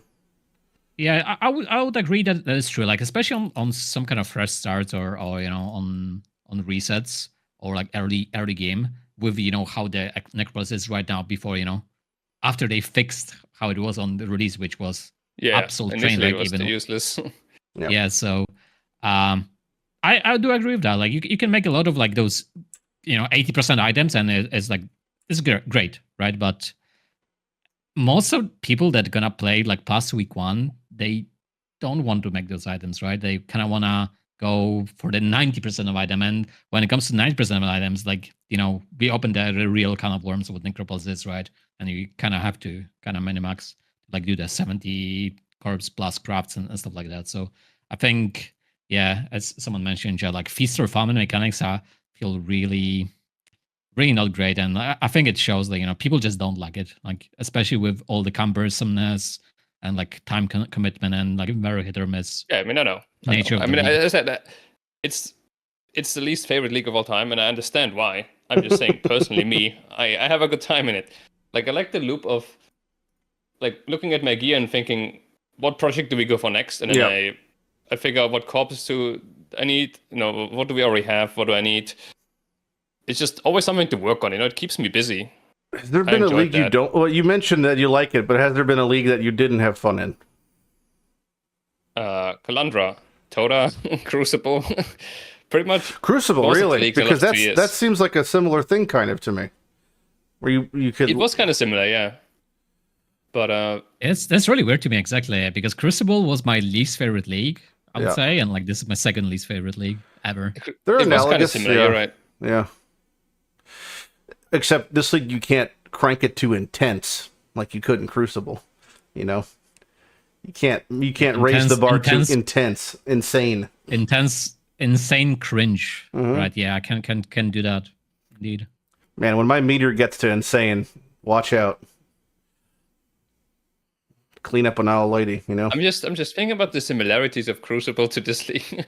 I think of all the quad tabs I had filled with bows. That's what I mean. It's like the fundamentals kind of where it's like, and then like looking through them and seeing like which bows do I combine here so that I have the best chance to get the next bow, which I can then combine with the other bow. Like all of that. So stuff. You're hoarding, you're spreadsheeting, you're working on projects. How is that not the same league? Yeah, I don't know. It didn't catch me nearly as much. Crucible, I was just fully in despair. Fully in despair. Neither league had a boss. It is kind of similar, but this one is no bosses. This one I actually enjoyed. I don't know why it is.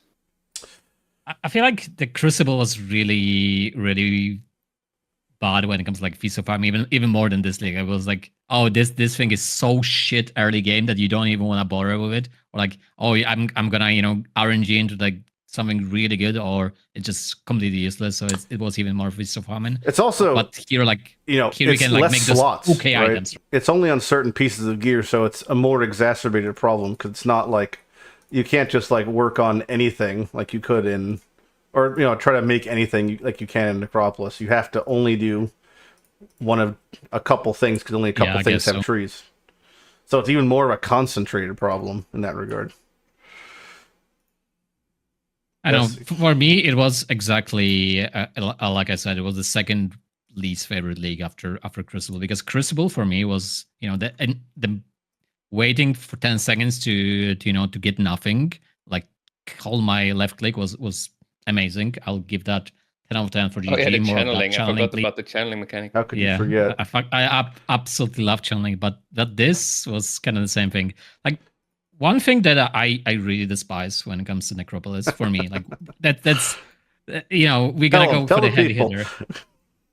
It's like when I want to loot something, and like mob drops a currency item, and there's a label on top of it, and I need to press Z to hide that label. Yeah. I need to mouse over the currency thing. I just want to quit the game straight away. Like you don't understand. Like all this perfect gear that I can make, it's great. Like I like perfect gear in PoE, but like when I want to pick up an item, there's like 10 labels on top of it that cover my screen. I just want to quit. Like I hate it. It's the worst thing. Yeah. Corpse would have been so nice with some more quality of life, man. Like sure. Corpse is going instantly into some list, that is like an infinite storage or like a very kind of like beasts, right? You kill the monsters and you suddenly have the beast there. But for the corpses, you have to actually click on them, and then after just like 2 or 3 maps, if you did use that maps, because you can't find so many in one map, you would have to talk to the dude and itemize it all into your stash. It was a mess. Yep. And the irony of that is, like, this league was touted as the QOL league. There was the QOL league. Although, I'm pretty facetious here because like there was a lot of nice QOL changes this league already. There's some that was not connected to Crucible, but sorry, to Necropolis, whatever, the same thing. I do feel like half of those quality of life, like a lot of them are really half cooked because you have something like the ability to put stacks of items in trade windows. And somehow that technology didn't translate to your stash tab is wild to me. Like you can't control shift click and put all this alts in your inventory into your stash like you can in a trade window. I don't know why that. I didn't even know that. I forgot that even was a change until I played a private. But that's kind of massive. Like you could do it the same. Like if you why can't we just control shift left click on scarabs and it takes all of that type? We have affinity taps. It's like the groundwork is literally there for it to just vacuum up our stuff, right? It's true. So that's where it's like, yeah, it's quality of life, but like there's just so much more that could have been done with that makes it way more applicable. You've invented something that made its application incredibly narrow when it could be massively wide. And then this is specific to Necropolis, but quality of life league, they added a little unique dude that hides in the shadows, the vendor from that gives you a random, like a unique, you trade him, he's just he was impossible to find for the bulk of the time. Like he didn't have a label, he didn't pop up on your map, he just standing on a mushroom hiding somewhere. And they patched it 3 times to make it so he was visible. Supposed to be sneaky, right? He's real sneaky. But yeah, it's always good to see quality of life. It's just like there needs to be so much more, and like so much more wider applications of existing quality of life would be very much appreciated, because we can definitely use them. They didn't want to do that because it was against their speaking of nameless, their vision. Oh no. We don't want auto transfer from inventory to your stash, but we want the trade improvements. Like that's I think why they didn't apply the technology to what you're mentioning, which I think it's ass backwards, but that's what it is. Like the vision. GG is very particular with a lot of things, how they do it. It's unfortunate, I would say. It's unfortunate. You think, I don't know. I was going to ask a question, but I don't really like speculating when it comes to this. But do you think like Necropolis will go core? Because I know it's like basically a pointless question, since No. even if it did, it's like, I feel like the way they designed the league in the first place, it can't even become core, because it's not just like some mechanic, but it's like it's so multi-layered. It has like like the lantern can go core, embers could go core, like a piece of it like can the lamp, be. the lantern, and the crafting. They're so disjointed from each other. Yeah, it's not like a classic league mechanic that we had before. Which is, I'm so surprised the league flopped so hard, because that's kind of how true. Yeah, like multi-layered it is. Like, can't you just sure, the crafting sucks, and a lot of people don't like the crafting, but can't you just ignore it and pick up your occasional one divine corpse on the ground and you can't filter them, so you use the other things. You have to look at all of them.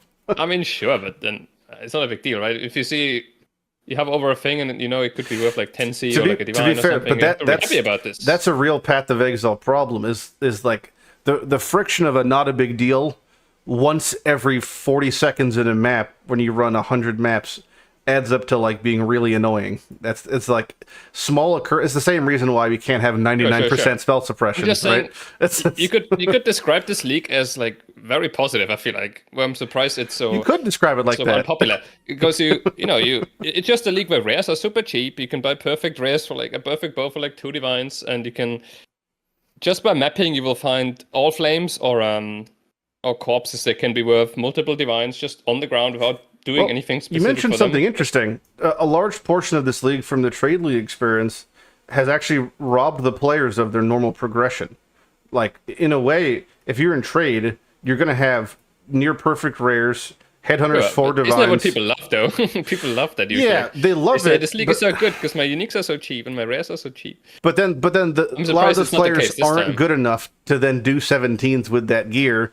So now they have all the tools but none of the skills, and then they just get railed in 17s and like, this sucks, I'm playing a different game. So it's like, if this is why you have to like teach a man to fish. You can't just if they don't go through the natural process, it's like they're not going to be prepared for the content.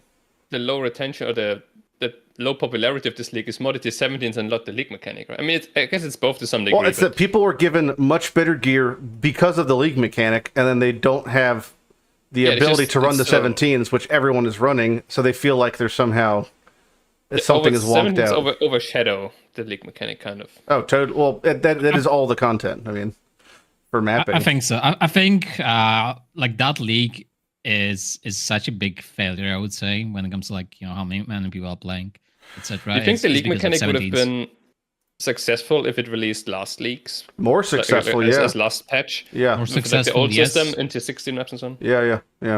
Instead successful of overall. You also have the think affliction burnout, right? The affliction hangover from how insane that was loot-wise and everything. I don't. But it's honestly, the loot now is basically as good. If you're just, it's just less linear to access it. I would say, like the loot from a Juice 17 feels pretty much identical to doing a Juiced Abyss Affliction thing. It's actually, I would say, almost. I mean, it's different. It's looting just a like, divine like literally every 2 minutes. But you're looting a divine in the value. Like, I just dropped a Curation Divination Scarab. That's like 12 it's you're looting divines, just not pure divines. Sure. It's the same. For trade, it's the exact same thing. Effectively, it's just that it's not. I think that the tactile feeling of not dropping 40 divines is tricking people. When you're dropping 40 divines and scarabs, it doesn't feel the same. from a trade true. experience. It doesn't feel as satisfying as and Lost also, Secret, where like, you went into a map and you saw a key and you're not getting Valdez boxes, you're not getting divine. keys. Like, that stuff is gone, basically. Those drops are totally fucking abysmal now. So it just feels different, but I think the net value is probably pretty similar. Like, because of inflation, the value of a lot of the currency is way higher. You know, in a way, because a mage blood's a lot cheaper. It just feels less satisfying, right? Like Oh, to run yeah, like a Barrows I to think 17 so. map now and you just pick up 100 scarabs instead of just finding a divine orb or a key Sure, or something. sure. It's just a perception. I mean, a lot of this I think is perception. It's when it's happening, you know, and how it's being perceived. That's why I mentioned the thing with 17s renaming them is honestly the first thing I would do, because people are getting the wrong idea. Yeah, I like that point a lot, because the 17s, they should have like a similar role as like Guardian maps, right? Like occasionally when you run a 16, you get this special map. We call it, now it's a D17. Yeah. It's similar to like a unique map, or a unique map sucks nowadays, but like a Guardian map or something, right? That you then run to prepare to acquire a boss set when you want to, or you just It could be like that, sure, yeah. But I'd rather fight 40 Shaper Guardians at once than do a 17 on most builds. It's like the fact that they call it tier 17 makes it like, I've seen the question: is this build tier 17 viable so often? Because I feel like if it isn't, right, my build doesn't seem like it can handle the content. If there's a tier 17 map, like, why would I stop in tier 16s when there's tier 17 maps, right? Like, correct. It just feels like it's a natural progression to go there. They don't sound as optional as they are. And we didn't even mention, to be Yes, they honest, should be. I think the biggest elephant in the room with 17s is just the experience of rolling them, depending on your build, can be so annoying. I don't even care about the cost of chaos. If it takes 100 chaos to fit whatever, but like, just rolling them is just annoying. Yeah, it's so annoying to roll them. Because especially if you don't have a regex set up, like, you're just sitting there looking for one of 12 lines that ruin your build. And it's like, nope, can't run this. And then you do get a map, low rolled quant or whatever. Send it back. Yeah. So they obviously had this idea with the map mods that they're more intrusive than normal map mods, right? Because when you a regular T16 map mod is, they're relatively boring, a lot of them, right? It's just half of them just boil down to monsters hit harder, and then the other half is monsters are tankier.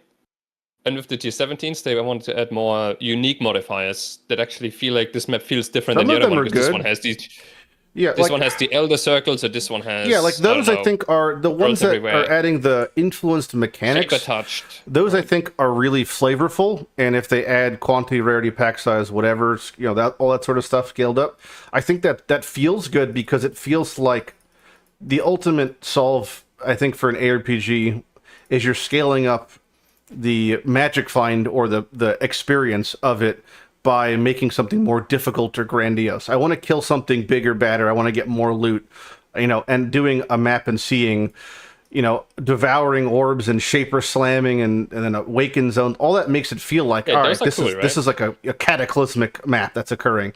Yeah. But then, what I don't want is to see 50% less defense, because that's like, oh, I just can't. Well, you can't run this. Just that says your build can't run this, or like it's not even. It doesn't say that verbatim, but it basically says this is pointless. 98% reduced auras. Why do they not even just say no auras? Like, what is that 2%? Is my emotional support 2%? Like, what the fuck is the point of that? So like, those just shouldn't exist, because they're adding nothing to the flavor and the fun of the map. And clearly we could see that you can add difficulty through flavor and fun, like things like any of the mayhem leagues, or things like these really grand mods like the Shaper one. So like, they have the ability to run, even Maven following you around is like, that's something that could be cool. There's things they could do like that, but there's some of them were just so off the mark. Like, yeah, I agree. 25% pen is just like, that just means I die to everything. They basically made these so that, because there are some builds that ignore those mods, right? For pretty much all of these super restrictive mods, there are builds where just, you look at the mod and you feel like, oh, that's a free mod for me. And it sounds like they think that's a good thing. But I think in practice, it just isn't fun to deal with. I've asked people to show me a video of what I'm about to describe. I have not seen a single build that can Alkin go a T17. No, you're not supposed to, right? Because there's like 10, 20 mods in there. Right, but that's that kind just of crazy break, though. Like half that's the build just or I'm just saying something, for and like you could look at Trade League and see a guy with 90 mirrors and gear, everything's perfectly synthesized, corrupted, and it's like there literally isn't a build in this game that could out and go, 2017, like as a whatever sample size of like 2017s in a row. Like that doesn't exist. Like that's never happened before. Where that's crazy. That just really just goes to show how intense these modifiers are across the board. Like, yeah, I think a lot of people don't. Yeah, people don't like the map rolling that much, do they? Well, it's like, just to me, it's like you're not playing the game. I don't mind it that much. Like I feel like it's part of the game rolling the map and like building like I know my build can't run these or that map, so I need to roll around this, and it does. There's like a layer to it, right? It's just how many maps you roll at a time? 17s. I mean, sometimes they're rolled them one by one. Sometimes bulk of like 100 each. Like I've done both. Most people haven't remotely touched 117. So like the bulk, just even the concept of that is like so foreign. Yeah. If I'm sure I really wish we had Steam achievements like for like if you've run a 17 and then we just see it says 2% of the population. And it's like cool. So this is weird and I wish we had some form of metric to like how many people are actually. Just so you know, right? Like, I'm not trying to defend it here, right? I'm not saying it's good. I feel like they see that there's a layer of gameplay there, as in like rolling the map around your build and understanding how your build works and understanding what your build can do. Oh yeah, sure. That's definitely a layer of the game, right? That GG thinks is important. That's why they designed the T17s like that way. But I think it just isn't popular among the player base, right? Most people don't want this kind of gameplay. I assume it probably makes you understand more about the game for sure, right? And it's like a knowledge kind of thing, like knowing what my build can do. I've seen so many times where someone asks, I can't do this T17 map, or they're too hard, or like people complaining, and they just turns out they ran mods that are not supposed to run, and they just weren't aware how bad these mods actually are for their build, like the less defense or less AoE or like an aura reduction, stuff like that. It isn't immediately obvious how bad it is, or marked for death, or I would say I would almost disagree with that because I think that's really an exclusive thing to a noob, like that what you just described, in the way that like if I looked at a 17 before I've even run a 17, I would immediately know what I could and couldn't do with my build before even touching it. Like if because I just look up what the mods do, is what I'm saying. Like I don't have to run mark to death to build that mark to kill. A surprising amount of people aren't aware. Like if you're saying you can look at a map and know exactly if you can do it or not, not everyone can do that. Like not everyone is. Yeah. But that means that person just lost their 17 that they spent 2 days trying to get, which is why a lot of it feels bad for people because it's like, oh, they just ran it because they wanted to get. I mean, I've heard so many times people like, oh, I really want to get my fragment, so I ran a 17, and now I'm never touching a 17 again. That was impossible. Yeah. Like. That's... it is crazy how impactful these mods are, right? Like, a T17 can be a complete cakewalk, or it can be the hardest map you can possibly do on your character just because of the mods. Yep. Like, the variance is insane. And, if you actually roll them all, you can make them relatively doable and relatively fair. It's just which mods you think should just get removed? Like, which mods you think are just totally offensive? Union of Souls has like nope. That's just completely goofy. What is the point of that? Nobody has fun doing that, right? Killing monsters that have 1 billion HP. What if they made it so Marked for Dev, another one. Yeah. Each mob died gave the next mob 10% IQIR. Like, is there a world of balance where that would feel like almost make it to the final ones like a meat sack? Like, you know what I'm saying? Yeah. I mean, the funny thing is, like, for example, I'm playing my really powerful DD build, and Union of Souls is like runnable. It's still really goofy, right? But like, yeah, I think that mod should not be there. Like, I don't know what's this Union of Souls thing that's in this game, but no, it shouldn't be like that. Or like the mobs growing in size as well, like those huge ass monsters that you can't see anything. It just looks dumb, and I think those mods are fine for fun in Waldo maps. Right, it's a very unique thing, but T17s, they're like too important of a part of the game, too integral to the game, that they shouldn't have these like weird, fun, gimmicky mods on them, because you just deal with them too much and they just become, they're not a gimmick anymore when it's so often, right? like every 5th map I roll has Union of Souls on it. It's not a gimmick anymore. It's just a mod I have to roll over all the time now. It was fun to clear it once. It was kind of fun to look at the big monsters for 2 or 3 maps, but I don't want to deal with that shit again. Yeah. All right, another one is the Mark for Death that we mentioned. What other ones are there that are extremely really bad? I mean, don't deal damage for 4 seconds every 10 seconds. That one is. I don't know why. It was cool once or twice. I'm like, wait, that's a unique thing. That's kind of fun to build to play around for like a map. But then on the second fact map that you was already thought annoying that as for fuck. even one map is a red flag, Manny. You got Or like, you know, minus 7% action speed. Per action. That one. That's so fucking stupid. Who made that? It's so stupid, man. I mean, But to be I guess fair, the reasoning like, is there's our builds that don't care about it, right? Like you can play a minion build that just sits there and does nothing, and they can run that map for free, and it feels really satisfying for them to run this really bad map mod for free, right? You mentioned that the build I'm playing on screen right now can do that with no problem, and someone else in chat mentioned, or the Crimson in chat said, or no defenses, no one can run that. The build I'm playing right now has 0 defenses, so it's like, there are ones, but the 4% damage one, that's where it's like such a global offender. What build doesn't do damage, I guess, is the question. I don't. It's action speed, but like, you know, like you just have to not do stuff. You have to not play the game, or you're just gonna get slowed to the hold. Yeah. And like the combination of everything is just so annoying. The design idea about this don't deal damage for 4 second mod is that it's like a counter to glass cannon builds, I think, right? That's the idea behind the mod. Because for 4 seconds every 10 seconds, you actually have to tank monsters. You can't just off-screen them and kill them before they do anything to you. Yeah.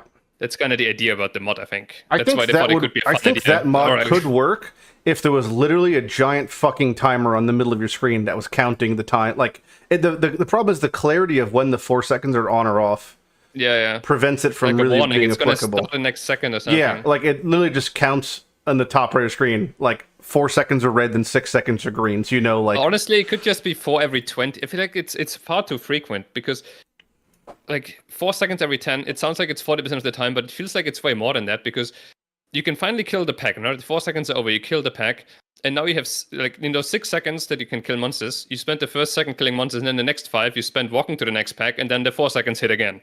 So it just feels like it's up on like half the packs of the map, you know. It's even more because you're feels like higher uptime than 40%. It's because by the time you realize it, your last second of reaction to what you think is an immunity phase isn't an immunity phase, and you're just walking around. You spend time looting and walking to the next pack in those 6 seconds, and then you have the 4 seconds again when you hit the next pack. It just feels like it's up all the time. 40% of the time, all the time.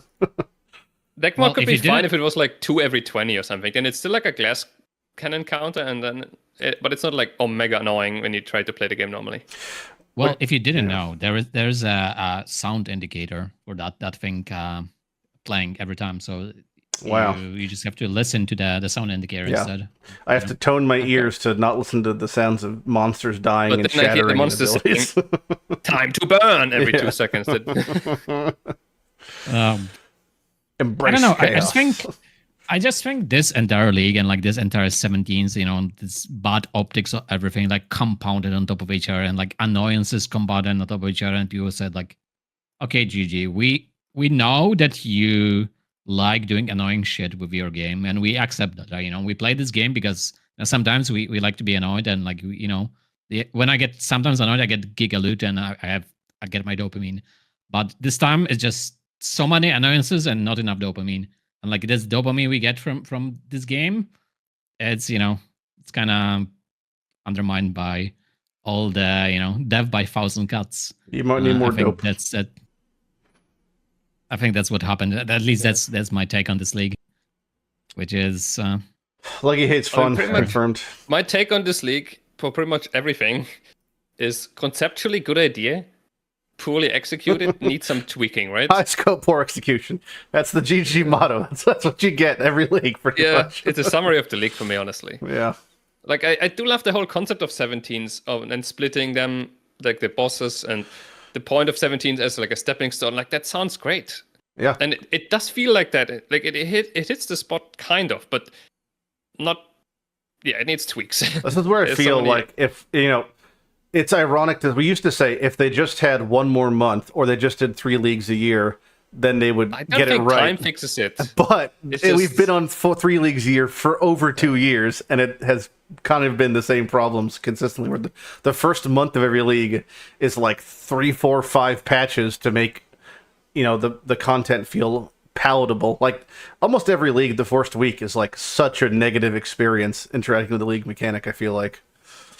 Where I'd almost just recommend don't playing the first League of Path to people, where it's like you could play it, but you're gonna, within a week this is all gonna be better probably, and it's almost always the fact.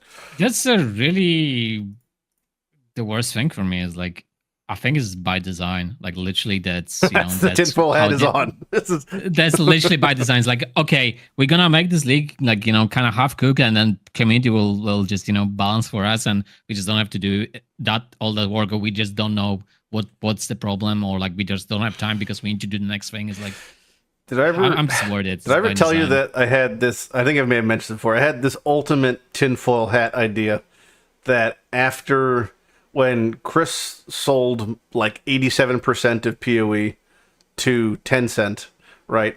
I thought that he regretted that decision, and then for the next 2-3 leagues afterwards, he was purposefully making the game as bad as possible so he could tank PoE, then buy it back for less. That's my real. I was like, man, because a lot of times you see like you see a change that just if you play PoE, you're like, all right, nobody agrees with this. This makes no sense, and everything I'm saying in the grand scheme of things is totally irrelevant, right? But it's like, all right, how do I explain away why this absolutely ridiculous change was made? Because it doesn't make any sense logically. Thematically, it makes no sense. It's actually in opposition with other decisions in game. How do I explain this? The only thing I could think of is they're trying to ruin the game so that Tencent will want to sell it back to them. That's the only thing that makes sense. That's the real tinfoil hat I had. I'm laughing at that, so holy fuck. That's the deep state PoE. Chris wants to buy his game back.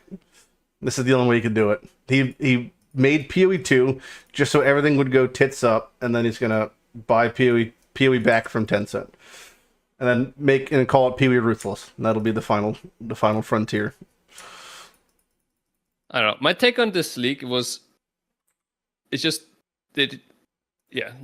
was poorly balanced because there were too many changes and not enough testing, because who's going to test this, right? There took so many new Scarabs and All Flames and Tier 17 mods. We could have. 3 of us could have tested this in a week, Manny. Yeah, they just saying. They just chose not to. 3 of us could have tested this in if we had a character editor, we could have tested it in a week. Definitely blame them for not testing it enough. Yeah. It should have been tested. I'm going to be really disappointed if it's not better balanced next league, though, because now they had all of this time and all of the stats, right, from us playing it for 3 months. Yeah. I think you're gonna be very disappointed then, because I think I'm like so down on the game right now. It's like, nah, this is not gonna change. It's gonna be shit again. I'm pretty optimistic, honestly. Really? Okay. I think they made a lot of good, like they have good ideas. I like Neon's takes on the game. They always have good ideas, though. To be fair. They just need more polish on it, right? Yeah, I don't know. Yeah. I don't know why. Yeah. Like, it's very disappointing that such obvious things slip through, like stuff like the Anarchy All Flame. Like, how was that fine? That was so obviously overpowered right away. Yeah. Or like some Tier 17 mods. Like I guess they're always releasing a Ghost as one of the big offenders early on, but that was kind of. I don't really blame them for that one, I guess, but. Like some of the Tier 17 mods just being so blatantly annoying, like the what we just talked about 5 minutes ago. Mm-hmm. Well, to totally change... A lot of it was rushed too, though, right? Because a lot of the annoying things now, Could like be. The huge multipliers of Scarabs and so on, kind of just came a week into the league as like a rush to fix it, a knee-jerk reaction. Well, that also could be... not to be even more tenfold, but that could be exactly what Legi's talking about, which was... That may have been introducing new Scarabs, changing the Scarab rates. This could all have been... forethought. I mean, you just don't know for a fact either way. I don't think it was, but I typically don't attribute to malice what I could explain with incompetence, but it feels like... That's, thinking they actually do this on purpose is... Well, I don't think they make it feel bad on purpose. I think they could make it so they could release Scarabs. They released less of the Scarabs and released them at a lesser rate initially to see how they were received and then maybe change the values. I mean, the thing is, like Mark said in his interview before the league, like they tested scarabs on data for like a month. That's literally what he said on record, right? That seems crazy. That's like so much time. Like, that's really, I mean, yeah. So I actually don't know. One person, maybe one. I mean, I don't know. You need a lot of knowledge to test this stuff too, of course. But yeah. 1 month doesn't mean anything, right? If it's just one guy doing it for 2 hours and he has no clue about endgame, or do you put like people like us there for 12 hours a day? Like that's a different thing, right? Yeah, I mean, you would need 10 people, a couple single players, and a couple groups. I think could look at all these scarabs and break 95% of it, as far as like cracking how the best interactions would be. Like 10 veteran players for a week of like you've 7 days, you've unlimited resources code wise in game. You could test anything you want, have fun. I think we could probably figure 99% of the shit out pretty easily. I mean, the thing is, like, a lot of those things were kind of obvious when we like first it's obvious to us, though. That's what I'm saying. It's like we have so much base knowledge that it's like, and a lot of these these are like echoes of existing things from previous leagues, right? Like none of this is really like, oh, the concept of juicing maps and then using Kartos scarabs. We can now pull Kartos scarabs to other favorite zones, therefore taking every zone with a Mageblood Headhunter and putting it on a place where the highest like that's all very linear thinking, I feel like. You know? Exactly. That's what I'm thinking. Like why I'm saying it's obvious, because like I think it's obvious to devs as well. Like it should be obvious to them, and that's what I'm thinking. I think it's obvious to them as well. So like, why we have those like very basic problems? They come up with these like with the game design, which is not trivial, right? Like they have to know quite a lot about the game to make these things to in the first place, and then something slipping by, being blatantly overpowered is kind of odd. Well, so you know, Path of Exile as a game, right, is a machine of many moving parts. But the question is, does the person who's making the wheel talk to the guy who's making the engine? Like, I don't know if necessarily this complicated league mechanic or this change, which was made by many faceted people, maybe they all only have a kind of shallow understanding of their own department. They might not have like the interconnectivity that we have when it comes to like the overall scope of the game, especially from solo self-found, because that gives us an innate advantage of being forced to interact with everything. So we might know of more interaction. Like if you were a trade player and you only had a very narrow scope, like I only really do Delve and Ritual, and that's the guy developing this content, his myopic view is going to be Delve and Ritual. Like that's going to be his POV. So that's where it's like, if you take 10 of those guys for each mechanic and put them together, you can make a change like this, but it's still going to be totally wonky perspective because all the parts aren't being like, no one's stepping back and looking for the forest for the trees. It's just like you're seeing all the individual pieces. So that's where it's a little bit different. You know, that's why you'd need someone like an Empyrean style group testing scarabs and trade to really see the full effect of what that impact would have, because 10 groups like that will run an economy at early league, and that's what those people are going to be there every single league because they've been there the past 30 league. Like we know it's not like we're pulling these kind of theses out of our ass. It's like there's just tons of Path of Exile is a game about numbers, and we have a lot of numbers, so you could just see the sort of stuff. The point that Heise just made in chat about like who knows if the same person even knew about what kind of scarabs will exist and what ball flames will exist and that back to basics will exist. Like these things might have been developed in a vacuum. That's what I'm saying, where it's like you don't know who's talking to who. When honestly, that's true. They mentioned this actually, this is kind of a tangent, but when COVID was happening, everyone in GG went remote and they were working compartmentalized, and and there was a lot of shifts in management during that like 2-year period before they went back to the office, from what we were told during like some interviews and stuff. So I wonder if kind of their management ideology remained slightly compartmentalized. And I know a lot of people, like even just from like talking to my wife and stuff, people work in offices. When you going from an office and then working remote and going back to an office, like it's a total dynamic shift, right? It's like the cooperation kind of is not the same as it was. That you don't talk the same way, you don't interact the same way. So it could literally be like this newer age of PoE developers, people who are working or making the game, just don't have the same level of communication they inherently had before. Like, it's not like 10 guys in a small office now making a game in like a labor of love type thing. It's a much larger, more corporate experience.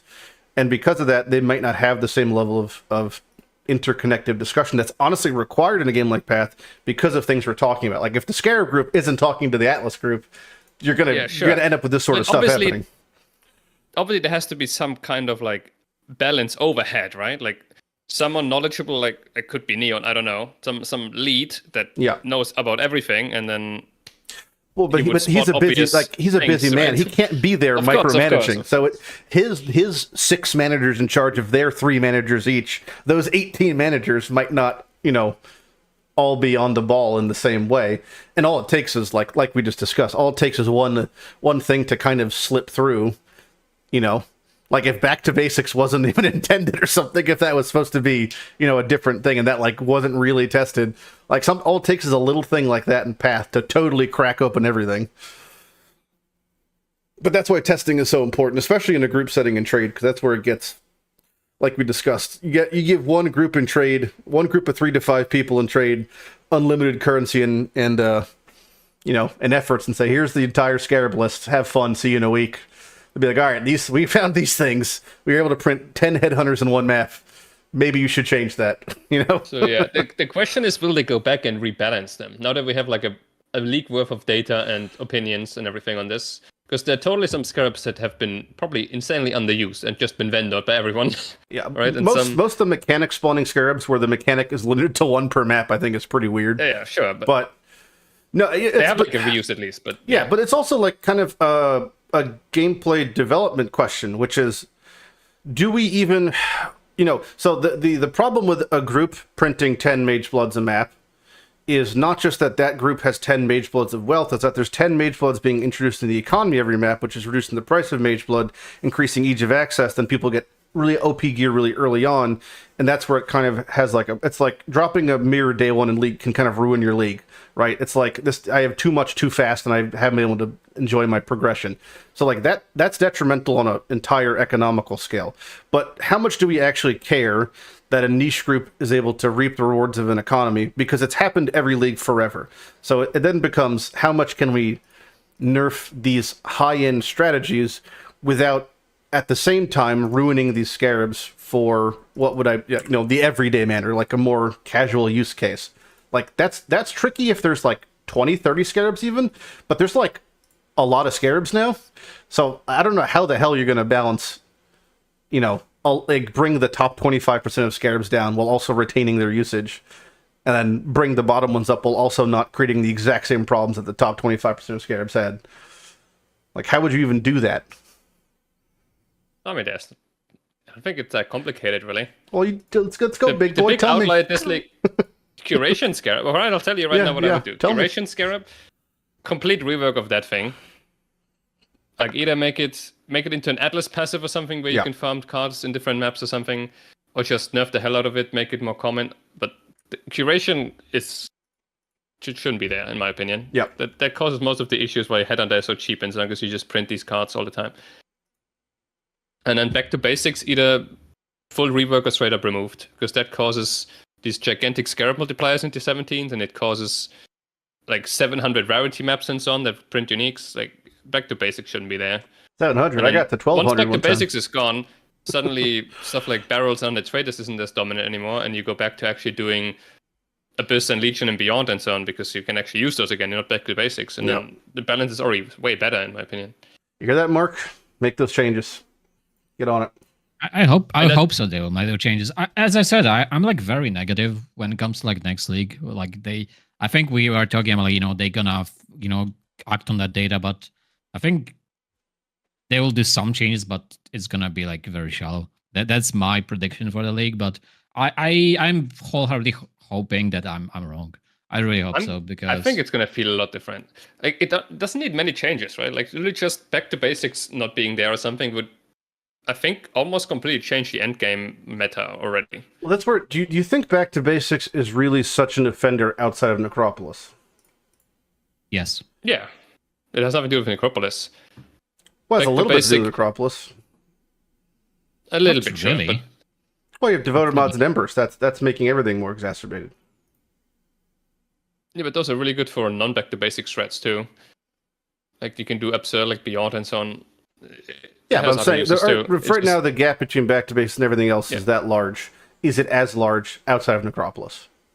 Yes, yes. You still think it's Yes, the same because- distance, like in whatever? It has like too many scaling factors in tier 17s because it scales not only the quant and pack size and rarity, but it also scales the more scarabs, more currency, and it also scales how many boss fragments you get. It's just too much, right? And even scales map mods that are supposed to be negative but turn positive, like the barrels.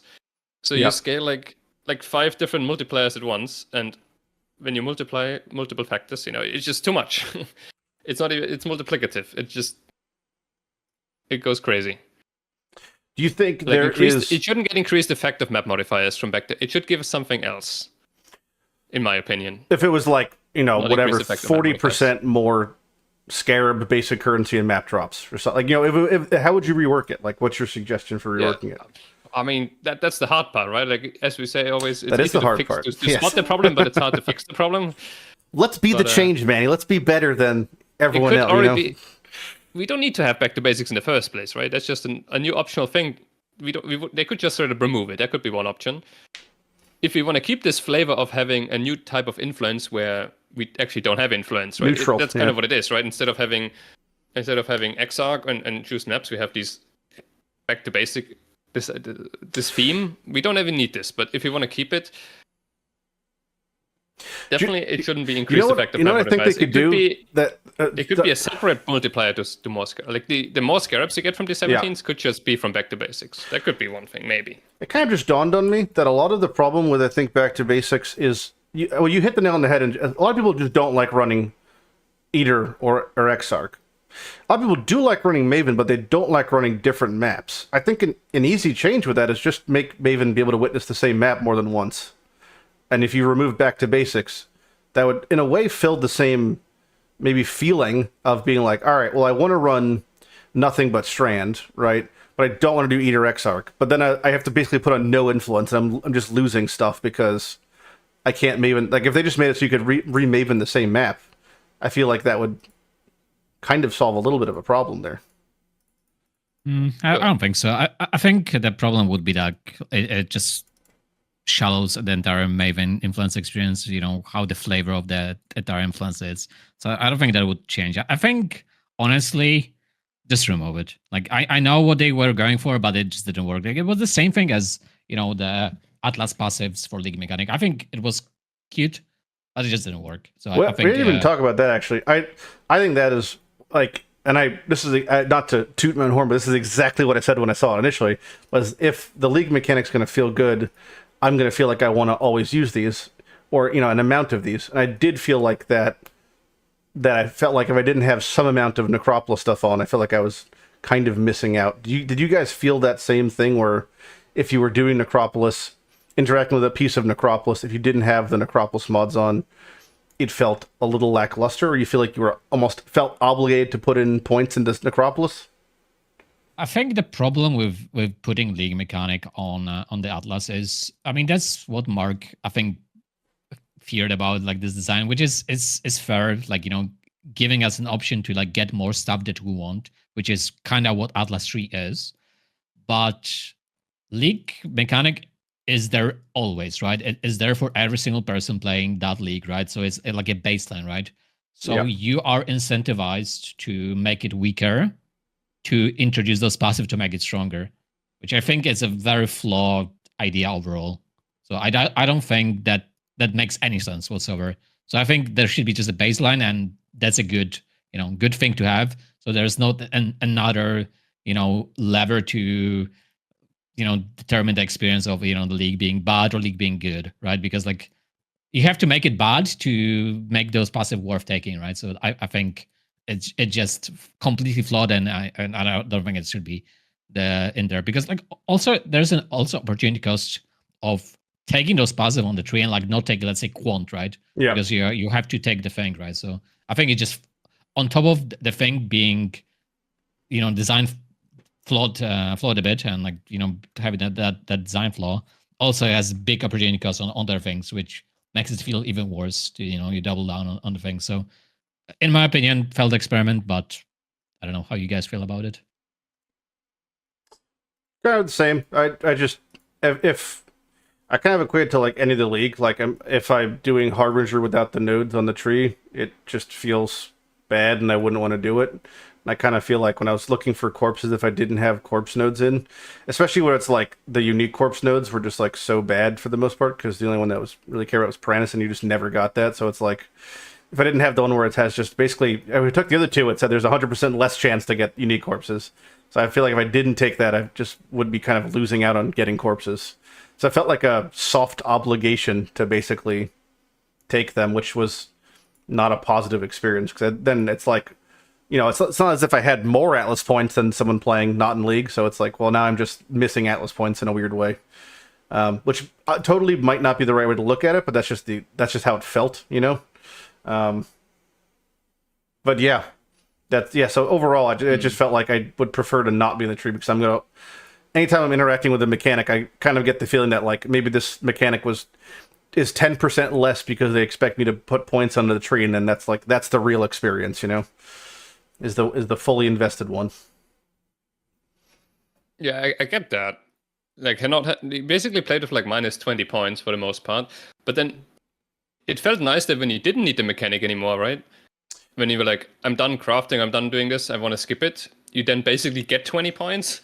So kind of, maybe the better design would have been that way, right? Where they added a node on the tree where you're like, I can disable the current league mechanic and I get 10 Atlas passives instead. Maybe that could have been cooler. I do feel like being... Well, that would be cool. Yeah. Oh, that'd be... Yeah, well, there's kind of a keystone that does that in a weird way. The one for the Scarab drops. That's like... Yeah, a similar thing to disable the current league mechanic. Yeah, but you could just make that keystone exclusive to Necropolis, saying Necropolis items no longer spawn, your lantern's turned off, whatever. Plus 20 Atlas points. For my perspective is that being in League should always be a much more heightened experience than being in Standard. Right, so I don't want to. For like a long time though. Ever since they added Atlas trees and Scarabs, we always get like during the league it's just the base league mechanic, and then the league after we suddenly get Atlas passives that supercharge shit out of it and Scarabs and everything. So once league make it core, that's when they really start going crazy. Like, do you guys remember how bad Expedition was during Expedition? You would pick up like 2 Astragali per encounter, and now you do one with like 300% more runic monsters and 4 modifiers per remnant, and it's just even insane. more. You had to pick up the fucking artifacts in League. Yeah, that too. Jesus. But I think another thing about this league, when the tree about it, this league had multiple layers, right? As we said, the lantern and the crafting. And it could have been the perfect opportunity to let us specialize into one of them, kind of like I did in Sentinel, where you could be like, I want to focus mostly on the All Flames, and I don't care about the crafting, so I take... Oh, for sure, yeah. There could be a tree within Necropolis, when you talk to Arimor or whatever, that lets you focus on one of the 3 or 4 layers there on this mechanic. That could have been... Or even like this... I mean, I really liked the Scourge tree thing, which was like... It was, it was kind of like I don't say a battle pass, but like the more you played the league, the better the league mechanic got. I liked that, but I feel like I totally forgot about that. Yeah, well, I think that's a really good example of where you could make it so the league progressively gets better.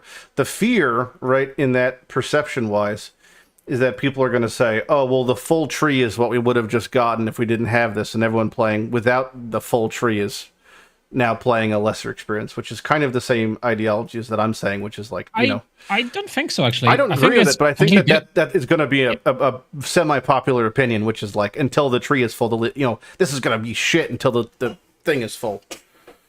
Maybe, but like the different thing is like the big opportunity cost is on the Atlas tree. Like Atlas tree has like 130 points, and like spending 20 points on this is a lot of points. Like you lose like 10 or like 15% points because to get a better experience, and the another tree is just extra, right? So yeah, someone can say, oh, this is shit without it, but like it's extra anyway. So play the game and then you get extra things, and it makes sense, right? Instead of like cutting off your quantity from the Atlas tree that everyone has, right? So I think that's completely different feeling. So I hope that from now on they're not gonna like add League mechanic Atlas tree. I think it's like I'd prefer a skill tree or some sort of progression system like Sentinel, or like that to the Atlas tree, you know?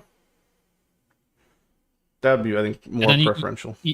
Yeah, exactly. Then you can make choices. Oh, I want to specialize on this also, part of the mechanic. They could tweak that, I feel like, mid-league quite easily, and it wouldn't be like rumbling the Atlas tree. You know, like, I feel like messing with the Atlas tree is like messing with more stuff than they have to, because they have to then, like, positioning matters, then, like, you know, all that sort of stuff, because the warp gates, like, it gets real fucky when you start messing with the tree. So if you could do it off the tree, it just makes managing it, I feel like, a lot easier. Yeah, it's just unnecessary work for them, you know, to manage a tree, like change the Atlas tree just for league mechanic every single league. I want to briefly talk about you had a private league, Manny. Do you want to I don't even know, just like talk about it? Well, yeah, I hosted a group found private league. I do this like every year. It's like a third installment where I invite the community to join me in a league where we try to collect one of each unique. So the all for one that you're doing, but we do it in a big group of like, one for all. 300 people sign up. Yeah. One for all, yeah, kind of. And then, you know, everyone's just blasting, working together. It feels really nice cooperating and having like a social experience in PoE for once when you only play SSF usually. So that was pretty cool. And so how long did it take to... It took like us a week or 13 something? days. Okay, 2 weeks. 13 days to get all uniques. How many people do you know were involved? We had 300 something people in the league, but you know, of course, with varying playtime, of course. Okay. But honestly, people played so much, and we had like, I don't know, it was crazy to me. You know how I stream every day and like full-time job style basically, and I think there were at least like 20 people that had more playtime than me. Like crazy. People took this really seriously. Had a lot of fun. You had you had like certain like kind of voluntary dedicated groups to doing certain different tasks, as far as like this guy is going to run lab, or these guys are doing sanctum, Yeah. It was basically up to everyone. Nope, you didn't have to commit to anything, but people committed themselves, right? They said, I like lab. I'm going to run lab all the time. I'm going to find these uniques. And then we had people running 700 labs in 1 week. Just, they actually got all the uniques, you know, like they actually did it. Logistically, where did you put you had a unique tab in your guild, or what? We made a guild for this. Yeah, the guild's actually really convenient for this. The only problem is that there's not enough space for everyone in the guild. Yeah, 150 or something. Yeah. But we have all the guild tabs, and then a guild unique tab where we had the collection in. Of course, it's all trust based. We gotta hope that you have no rotten apples in there, but it all works out so far. Nice, a lot of fun. I thought about doing. Obviously, this is not a new idea, but I've thought about doing this for div cards, getting one of each div card, and then could be. I looked at some of them a couple times.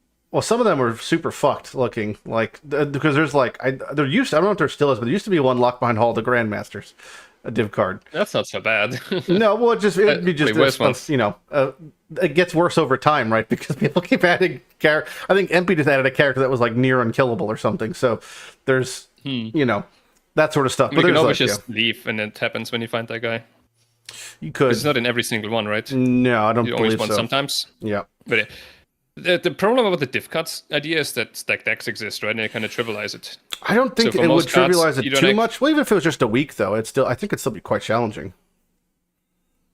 Because there's like, you know, for example, the Strangle Gasp card, right? That's like, you'd have to farm a bunch of fat men to get one of those, like hundreds. Yeah, that'd be interesting. It's definitely a good idea. It achieves the same thing as the unique collection, where it gives a goal to the whole private league, because otherwise private leagues just kind of fizzle out really quickly because you know, you want to start fresh, but then you get bored and there's no long-term goal. And the unique collection, I guess a div card collection as well, naturally makes you run every single piece of content. Yep. So it's just perfect. I think with the nerf to stack decks this league, I think that collecting all the you wouldn't get any boss items. Pretty cool, actually. Yeah. It's not only boss items, like it's just amount of them. Like you get like, one. Not a lot, honestly. I had another private league idea, also related to unique collection, but it would be a more competitive one, like a kind of like hosting a race, basically. Mm-hmm. A private league for like a week or two, and make it SSF, and see who can fill the unique tab the most, and then he wins a small prize or something. I don't know if that's been made or done before. Have you guys heard about that before? We did one for charity, but that was it. But they're just for charity. We didn't do like a prize thing. Yeah. I'm just kind of worried that it just boils down to who sleeps the least, because that's kind of what it always does. collecting uniques in softcore is just full degeneracy, probably, for the most part. Yeah, there's not even a penalty for trade, dying like an XP race, right? No. And if you didn't trade, it would be so easy. That's like a question people ask all the time. Like, if you were playing Trade League, how long would it take you to fill a unique tab? It's like weeks, like not even. How long does it take to buy to original sin? All the items? That's the only thing that's expensive. It's like there's one item that's expensive, basically. Yeah, obviously it would be an SSF league, and then just maybe I'll host that one day if I'm out of videos. Well, if you want, I mean, the problem is the next league is going to be the last league. Quote unquote, until PoE2. So it might be a few years till we.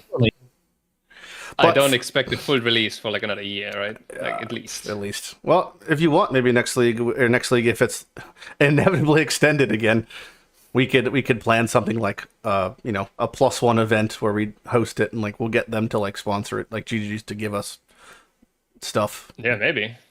I could just send an email. They'll probably say yes. You know what I also did the last thing I actually did this league before I dipped out of PoE for now is I made a private league with the mod that says you can't use stashes. Yeah, I meant to ask you that. I've done that before also. It's not and it's not terrible, but it's just I thought it was ironic because this league everyone's about I bought so many quad tabs, right? I have quad tabs full of corpses. Yep. So I thought this would be the perfect league to do a no stash run. But yeah, it actually makes it a lot easier. Like the Necropolis. Necropolis is contrary to first or popular belief. It's the best mechanic ever for a no stash run. Yeah, it's kind of ironic. Yep. And it was actually pretty fun to do that run. What build did you played? Archmage, Ice. Played Archmage. Yeah. Archmage, Ice Nova. How was that? The goal was to kill one of each Überboss. Yeah. So obviously the progression to tier 17s, and actually showed me how nicely did the 17s fit that role. Like it actually, when you do a fresh run like this and like the progress and do this like what we call the early game, I guess, getting your Atlas done and getting one of each boss done, the T17s fit that stepping stone place really well, I think. They are a bit too difficult, like even without doing the back to basic juicing, I felt like the 17s were easier than the Ubis for my build. Oh, easier or harder? Yeah, but it feels like a nice progression. Like first you get to the 16s and then you do some of the regular Guardians and do some of the regular bosses, and then you start using some Scarabs to acquire tier 17s and run those and get the big loot there and work towards Ubers. Like I do like the idea and the concept of tier 17s. Yeah. I feel like it hit the spot. I was surprised how well it actually fits. Do you felt the build was like, did you very overpowered, yeah. Overpowered? Okay. Hyro Archmage, I did not expect it to be this good. It's incredibly strong. Like now, not only how you much crafted some like decent Necropolis gear, or is this just sure, but nothing like too crazy that you wouldn't be able to make in other leagues. It would just take a little longer. But it's not like were you like tanking Uber bosses, or like you're just Oh yeah, totally. Okay. The build's so tanky, I can like I only had like 2 days playtime on the character, so it wasn't like insanely geared or anything. It was just relatively basic gear, I would say, and I could stand in Exarch's fireballs and tank like 4 of them in a row. Like builds, it's so tanky. You have like 5k life and 10k mana and 4k ES or something. Yep. Like it's just so much raw EHP, and of course you have suppression cap on top of that. I was actually surprised how tanky it is. I always thought mana builds they have a huge pool, but then they just fall over. But you can actually run a Grace or a Determination on the Blessing nowadays. Yep. And you can get a lot of Fizz mitigation from the endurance charges you get from Hyro and from the taken as elemental damage from gear. Like, surprisingly tanky. Nice. I understand why people call it so OP now. You think it's going to get nerfed? Honestly, because they just added they just redid Archmage. I think they're going to nerf it instantly. I could see it. The Archmage support gem number is a bit lower. But, I mean, they could lower it a little bit. It would still be fine. I hope not, honestly. Even if they kill the Ice Nova skill, it's fine. There's other options you can use. Pretty much every AoE-based skill is insane because you get much AoE for free. Imagine having a skill reworked and then immediately nerfing it. that's a bummer. I mean, that's what happened to Lightning Gauntlet, for example. They introduced Lightning Gauntlet and kind of killed it. But now it's of the heavenly whatever. Wait. It's not a bad thing, right? If they rework something, of course it might not hit the mark perfectly, and then they have to balance it. That's what balance is. I don't see that a problem. So they're gonna balance it together. Yeah, but it's just that PoE balance might just be deleting it from the game. Yeah, that could be the case. Well, it just feels like they're very proactive to nerf things, but they're very hesitant to buff things. That feels like that's the case. They introduced a bow, right? We have to bring this back, but they introduced a bow to Eater. It's not good. So the next league we're going to buff. 3 years go by, but we introduced redid Archmage. Oh, that's too strong. Top of the bracket, top priority. I mean, in their defense, right? If something is overpowered, it's very dominant and everyone uses it, and it has much more impact on the game than an underpowered thing or a skill, because nobody uses it anyway. So but I get your point. Yeah, it always feels sad when things get nerfed too quickly before you can even use them in the first place. I guess it begs the question: what is too many people using it? So if there's out of 100,000 people, about 9,000, so 9% are using Archmage in trade right now. Is that too much? No, I don't think so. I think self-cast is in such a weird state that Archmage needs to be that strong. By this logic, Mage Blood's at 40%. Should we nerf Mage Blood? Like Lightning Arrow's at 6%. That's where it's like, are we just going by popular? Like what is Enlighten's at 50%? You know what's really ironic here? This is going a real tangent. There used to be a skill called Reduce Mana, a support, that would reduce the mana of aura reservations. They removed it because they said, well, if everyone's using it, we don't want to have it in the game because it feels like an obligation and ties up socket supports. But if half the player base is using Enlighten, aren't we just back to where Reduce Mana is basically the same thing now? Like, how is that any different? If Grace if half the players using Grace, or half the players using automation, doesn't that tell more of a tale of an issue than 9% using Archmage? That's where it's like, I'm always like a bit perplexed at, are they nerfing off of what they deem as overpowered, or is it just off of popular? Like, because we could pull numbers for the most part, right? So it's like, we know kind of what people are using, and by what percentage. It's like, do you think they're doing a bit of both, right? When things are getting played too much, it's in their own best interest to nerf them so that people have a more varied experience and don't get bored of the game. You'd think that, but if you look at every single Melee league start for the past 4 leagues, there's basically one skill, and it's called Bone Shatter. So it's like, they don't really nerf off popularity. We're back to the issue of nerfing versus buffing, because they. But that's where it's like inconsistent. That's where it's. They're not buffing the other melee skills. Yeah. Yeah, I mean they'll be very quick to nerf things. The 17 maps instead. They're much more important, right? Yeah, it's interesting. Well, better tell us. It honestly feels good to have a self-cast viable build. Like Archmage, Hyro, I could league start next league and I would feel really good about it. And it feels as powerful as the other OP league starters, quote unquote, like the CogDD or something. And it actually is self-cast. I've been missing that playstyle. I think it's very healthy for the game. I do too. It's just such a good variety of builds also, because like you were saying, Archmage, you could kind of just do one of 30 different casters. It's something interesting to note that in week 1, compared to week 12, it's still 9% Archmage. So it's not even as if it's an escalated amount. It's the same amount of people using it percentage-wise, right? Versus like if you look at other skills or things at that same time, they're still... There's definitely been way more overpowered things in the last year or two. Yeah, like 9% of players using Hyrie's Truth for bow builds. So we just nerf Hyrie's Truth to that 9%. That's where it always gets a little weird. Or Hexblast. Hexblast is really popular also for skills. Lightning Arrow feels like the most... Like if you look at, was it bows in general? How much was Lightning Arrow in the first week? Or Ellie Hit of the... so Ellie Hit of the Spectrum and Lightning Arrow make up 40% of all bow skills. Like that's a pretty stupendous amount. Yep. I mean, only 40% of all bows. That's not that bad. It's true. Well, it's also because all bows, right? So you have like Explosive Arrow and Toxic Rain are also, and then you have Bama. So like it's split amongst anyone using a bow, but it is fascinating. I mean, if you look at if you look at Deadeye specifically, then it is 86% are either Spectrum or Lightning Arrow. Yeah.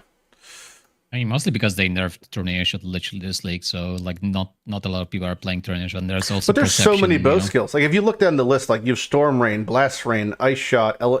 There's so many other barrage. There's so many other bow skills because those are AOE skills, Lighty. Like those are just AoE bot skills. Like they're just gonna well, I not think be they're more used bad because skills they than are AoE AoE. bad skills, because Lightning Arrow has a lot of AoE effectively, right? I mean, you're chaining, That's you're real. splitting, you're forking. Same thing with Spectrum. You're doing returning, you're chaining, you're forking. It's just it's the modality of them. Yeah, you can't do that with all the AoE Rain of Hours skills that are not played. So Rain of Hours, Blast Rain, Storm Rain. So that's why they are not played, because they are just mechanically worse. Because they can't off-screen. That's why you can't just start shooting them and they're flying around off-screening. But that's like, you know, how do you solve that? Shouldn't they be substantially better for some other aspect of play? Because I feel like that gap is a little wonky then, right? Isn't that where TS kind of shined? It had great single target and it had great clear. Yeah, I think they should buff AoE bow skills. I feel like Rain of Hours, Blast Rain, they should buff them a bit. I think, honestly, bow is in okay spot right now. Yeah. Like, after nerfing of Tornado Shot, I think it's... Like, I hated the nerf of Tornado Shot, but I think it was justified. Yeah. Honestly. Interesting. If you look at day 3, the bows are actually almost more even. Like, there's only 40% Lightning Arrow Spectrum. Because I think people are maybe starting with like other skills, you know. But it's definitely interesting to look at the numbers that people are playing. There's like a lot of... It's always goofy because you see someone like League starting, and you're like, there's a lot of skills that... This is just like a good PSA, people out there. Definitely recommend checking the first couple days of every League launch for what people are playing in Trade or SSF. Because a lot of skills people think are like dead, or, you know, oh, no one plays XYZ, right? But then you see some real wonky builds that are like maybe the highest, you know, level of a certain class playing something that you've never even seen before. So we definitely recommend just checking out the early list, because you'll see people using like Pyroclast Mine, you know, but like, yeah, honestly, so it's like people overestimate how important meta skills are. Oh, so much. Yeah, it's you can totally do. Yeah, if you're willing to. Yeah, if you're creative enough, you can do a lot of builds in this game. Yeah, especially early Trade on. League. Yeah, and Trade League, and Necro. It's like even more exacerbated because it's just the gear can kind of cover the gap in skills early on, right? I think there's this, you know, entire perception of like rushing to content. You have to be in the highest content as soon as possible, like not stay in the yellow maps because you are bad if you stay in yellow maps. Honestly, man, like that needs to go. Like, I know, I'll stay in white maps for the first week sometimes, where it's like I'll be like, all right, I'm gonna level a character to 95 in tier 1s, killing Ghosts and Exiles until I have 1,000 uniques, and it's like, all right, now what do I want to play? And I'll level 10 different builds. Like, yeah, obviously you have a different approach to that, but like there is a lot of people that, you know, have this notion, and that's, you know, the notion in the community is like, unless you are, you know, faster the content and you don't push the boundaries of, you know, how the character should be, then, you know, you're bad, or like the skill's unplayable. Like if you can do T16 10 hours in, the skill is trash. So that's also where I was kind of mentioning like the whole thing about leveling with Bladestorm, where it's like you really have to find what skill. Like, if the gap of the best skill and something else is, like, only 10% in damage or whatever, it's much more important to play something you enjoy, because you'd rather play 100 hours on Pyroclast Mine than 10 hours on Seismic Trap if you fucking hate Seismic Trap. Like, you want to play what you enjoy, ultimately.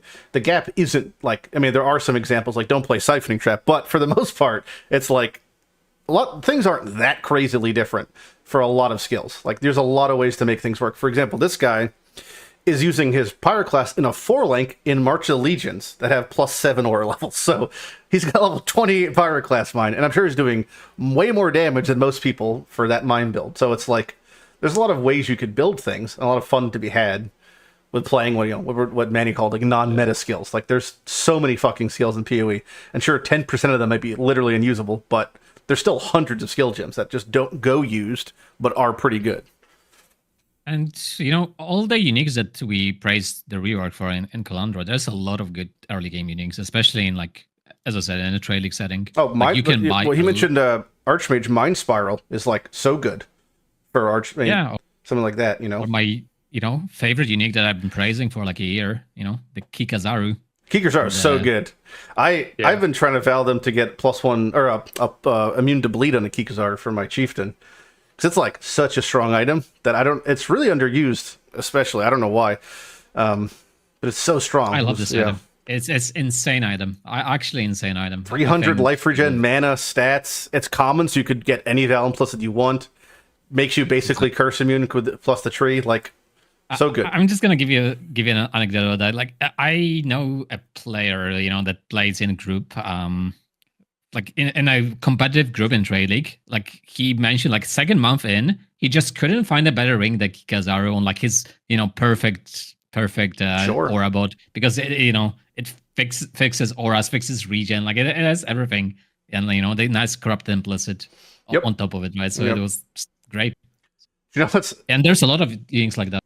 You know what is a fourth on the list for uniques for day one is Rat's Nest, which is I love Rat's Nest, man. It's so good early on. Or Hrimso. I mean, has there ever been a better league for 3 dragons? Like, let's be honest. I mean, this is like the ultimate 3 dragons league. Yeah, it's a poor man's yoke. It is a poor man's yoke. I mean, Carnage Heart's also like one of the most used, or what's it, Tanuahi, the gloves? Those things are so good for so many builds. I think if they buff melee, I know. Down boy. Don't laugh.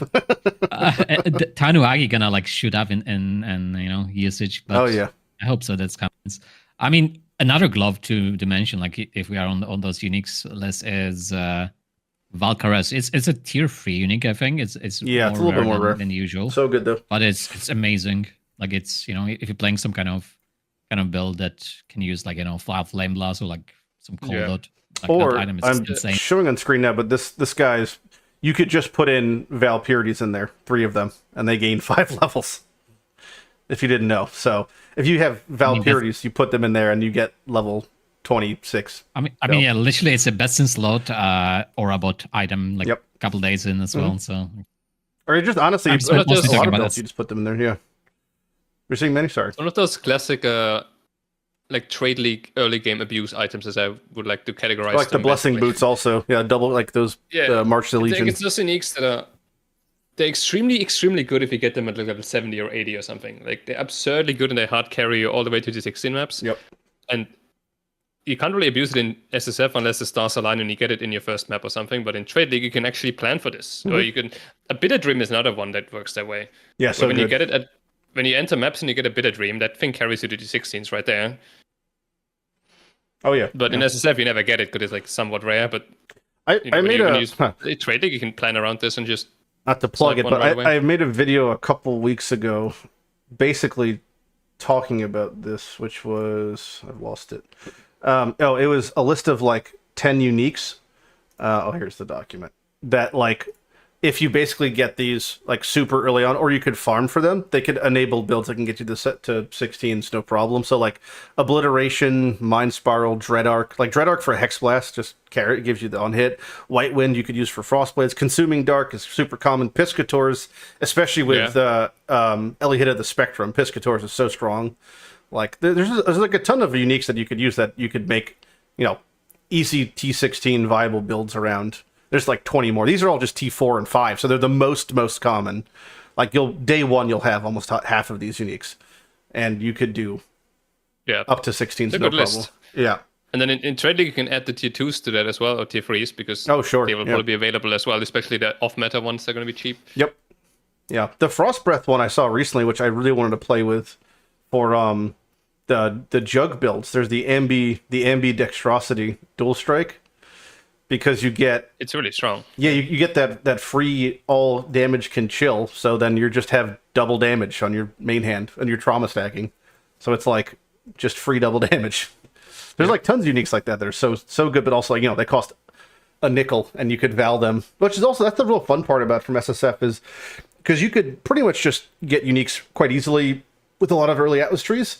So like, you can get a lot of these things and be valuing them for cool implicits, like Onslaught or Charge on whatever, like you mentioned Kikazari, you'll get 1 an hour easily, just mapping for the most part. And it's like, especially if you're in 17s, you're dropping 10 a map, and then you can get the poison or bleed immune you want, and that sort of stuff goes a really long way. Like if you can have 2 unique rings that might be a little bit lower in power, but have appropriate, like, Val implicits, that's gonna totally carry you.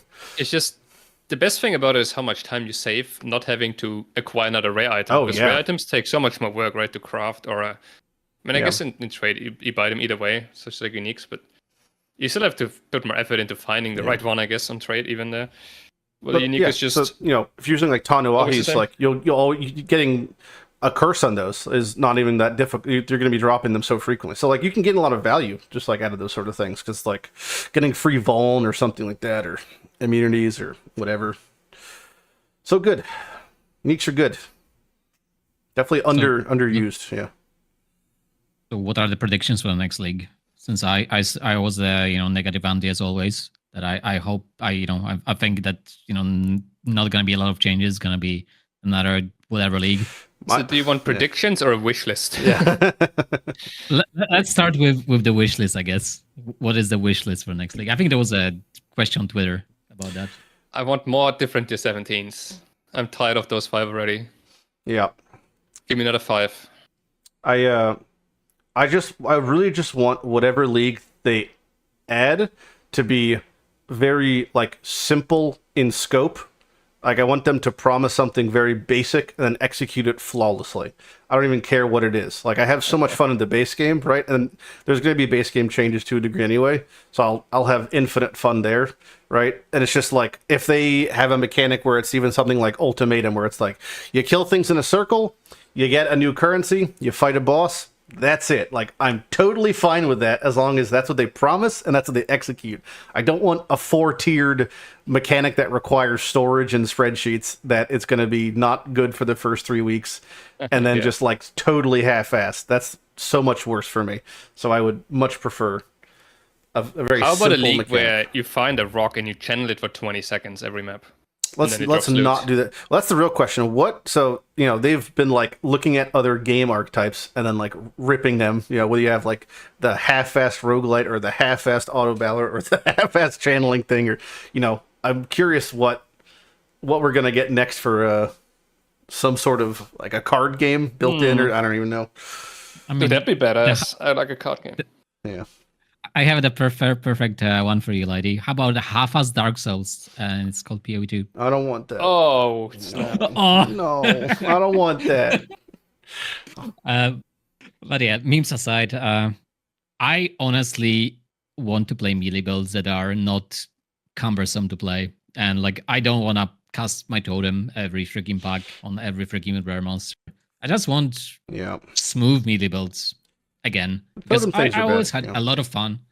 I had a lot of fun playing melee builds in the past. Like, I was not even like that annoyed with, the totem being as big of a issue as it is. But I just want to play some melee and not feel bad about it, that I'm not playing some kind of, off-screen AoE big scale or like some kind of abuse. Not to be a totem defender, but I would almost argue that any good build currently that is doing any bossing or single target has something equivalent to a totem right now. Like whether you're hitting focus or dropping a rune on the ground or hitting an orb, like most every build I've played has something you're clicking when engaging with single target to buff yourself. And I feel like the totem for the melee one is the same thing as you playing Archmage and dropping your rune on the ground and then also casting your spell to trigger your Sanctum Jewel. But a totem can die. Yeah, so it's worse, but it's not like it's it's not like it's no, whatever. No. I will not give you that, Lighty. I will not give you that. It's so much worse. It can die. It's worse, but I'm saying it's not more offensive meta because that same meta exists for every build. It's just melee has it worse. It's not that that is a unique problem to melee. That exists for every single build, but it's just melee has it worse. I agree, but it peaks, this threshold of annoyance that I'm like willing to take. It's like this thing, like the rune is staying on the ground. I need to stay in it. Like it lasts for like 7 seconds. Can't die. It's cool. But like the totem like lasts for 4 seconds, like 5 seconds. It can die. It had like it. To be fair, all they have to do is just add that one thing where it says the effects linger for 4 seconds or 6 seconds. If they did that, it would be basically on par. Because that exists on the it's not helping the problem. It's just a band-aid, but that is a band-aid. I mean, there's a mastery that like extends for like 1 second. Yeah, so I don't know, man. It's something. As long as the band-aid is like possible, I'm okay with it. What if we put it on a jewel and we'll call it a threshold jewel, and then we'll slap the puppy on your tree. Whatever it is, just make melee not feel like as it feels Melee right now. Legi Because next league. Let's go. I hope so, man. I did play a Cleave of Rage for a bit. It was like so much fun. I love that Amen, build. brother. It was a lot of AoE. They nerfed it even, but it's like it was justified nerf, but like it was fun. Like I wasn't it justified nerf? strong melee All builds. 6 people playing it. I mean, the AoE nerf was justified. Yeah, but like, who cares if a skill that hits like a noodle has 200% AoE? Like, you could break barrels 2 screens away. What's the real? So the bots can farm barrels. This is the benefit. I mean, that's exactly what I hope from you. Like, the numbers wise going to be a bit better. The AoE might be less ridiculous, but like the trans gems are helping. There's like a few like the MB dexterity one I was talking about. That one's like super good and flavorful. There's like a lot of cool trans gems. Hopefully they add more. Your initial question was, what was it? I wish for next league. Just the basic stuff, but like, just like I said, it was just the mechanic being simple and well executed. Aside from that, I hope that they don't. I hope that this is the real hope. I hope that they identify that with so many changes they made this league, that they have to very tactfully look at what they're going to nerf next league, because there's a lot of factors towards what makes the things that were too good this league too good. And if they change too much again, it's just creating the exact same problem in a different spot.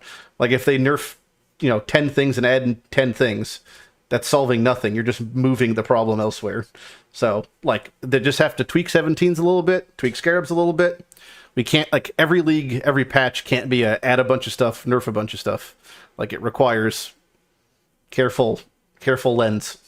So I hope for careful lens. Same. I mean, this last patch added so much new stuff. It's enough for like a year, basically. Yeah. Now it's just to refine it. Just needs refinement. Yeah, exactly. It just needs to be just a little tweak. Not that much. I hope. I hope they don't, do the classic GG balance with sledgehammer. I hope so, but I'm not that positive. But we'll see. Hopefully, negative Nancy, me, gonna lose. I'm simply optimistic because of listening to Neon. Like, Mark is smart. He knows the game. Yeah, I hope that he's in charge, right? So I'm optimistic. But a lot trickles down from. That's my concern. He's been given a new role, kind of. So I hope that he is able to do what he wants to do, and like the other branches of government. He'll learn, right? He'll learn from this league, the mistakes. Yeah. No, I agree. He's a real player. We've got a real player in office for the first time in a while, it feels like. Like, I'm way more optimistic right now than I was during like the Calandra days when we had like terribly, like, the leagues were so low. The days that Chris was tanking his stock to buy back the game. They're brave now. They're making tons of changes, tons of new content. We had like a couple of leagues where it just felt like we had like 2 interns working on it. We're out of maintenance mode. I feel like things are moving, which is good. Is there any trans gems you'd like to see specifically that don't exist? I hadn't really thought about that at all. Like, for me, I want to see a reap. I want to see trans reap. That'd be a cool. I don't even know what they would do, but I just. Well, what do you want? I don't know. What is it supposed to do? I don't know. I haven't decided yet. Maybe like, I don't know. I just like, there's just a couple skills I think are really cool that I think be cool to have trans version, like flamethrower trap. That I want to see that one. I have an idea for trans reap. It spawns a minion that a reaper, as a reap. There we have it. All paths lead to the reaper once again. A trans cobra lash could just be you throw out one massive lash that just bounces around with 90% reduced speed, slowly ping-ponging forever. Can't wait. Any other? I guess you go. I'd want any more good self-cast skills. Something like the Eisenhower Frostbolts. Not even because of the gameplay, right? Because of Archmage. Just enough to have enough. Well, what options do you really have? Okay, Arc. For Archmage specifically, there is like Storm Call. There's like Ball Lightning. Yep. There's Storm Call. What else Arc, is there really? Ball Lightning, Conduit. Spark. It needs to be AoE based to be good with. Well, now you're just changing the rules, buddy. What do you want from me? Hyra has 100% increased AoE. Okay. And no projectile speeds. We could check this. Hold on. I'm gonna find the answer for you. Like, we have to play some good old Fireball or something, you know? You could play Let me Fireball. just All right, so we blow have up the entire screen. I want Ice Nova, Tornado Shot skills, Lightning but Warp, spells. Spark, Arc, Ball Lightning, Shock Nova, there's one. Crackling Lance, Frost Blink. Wrath is an AoE lightning skill. Legally. Okay, dude.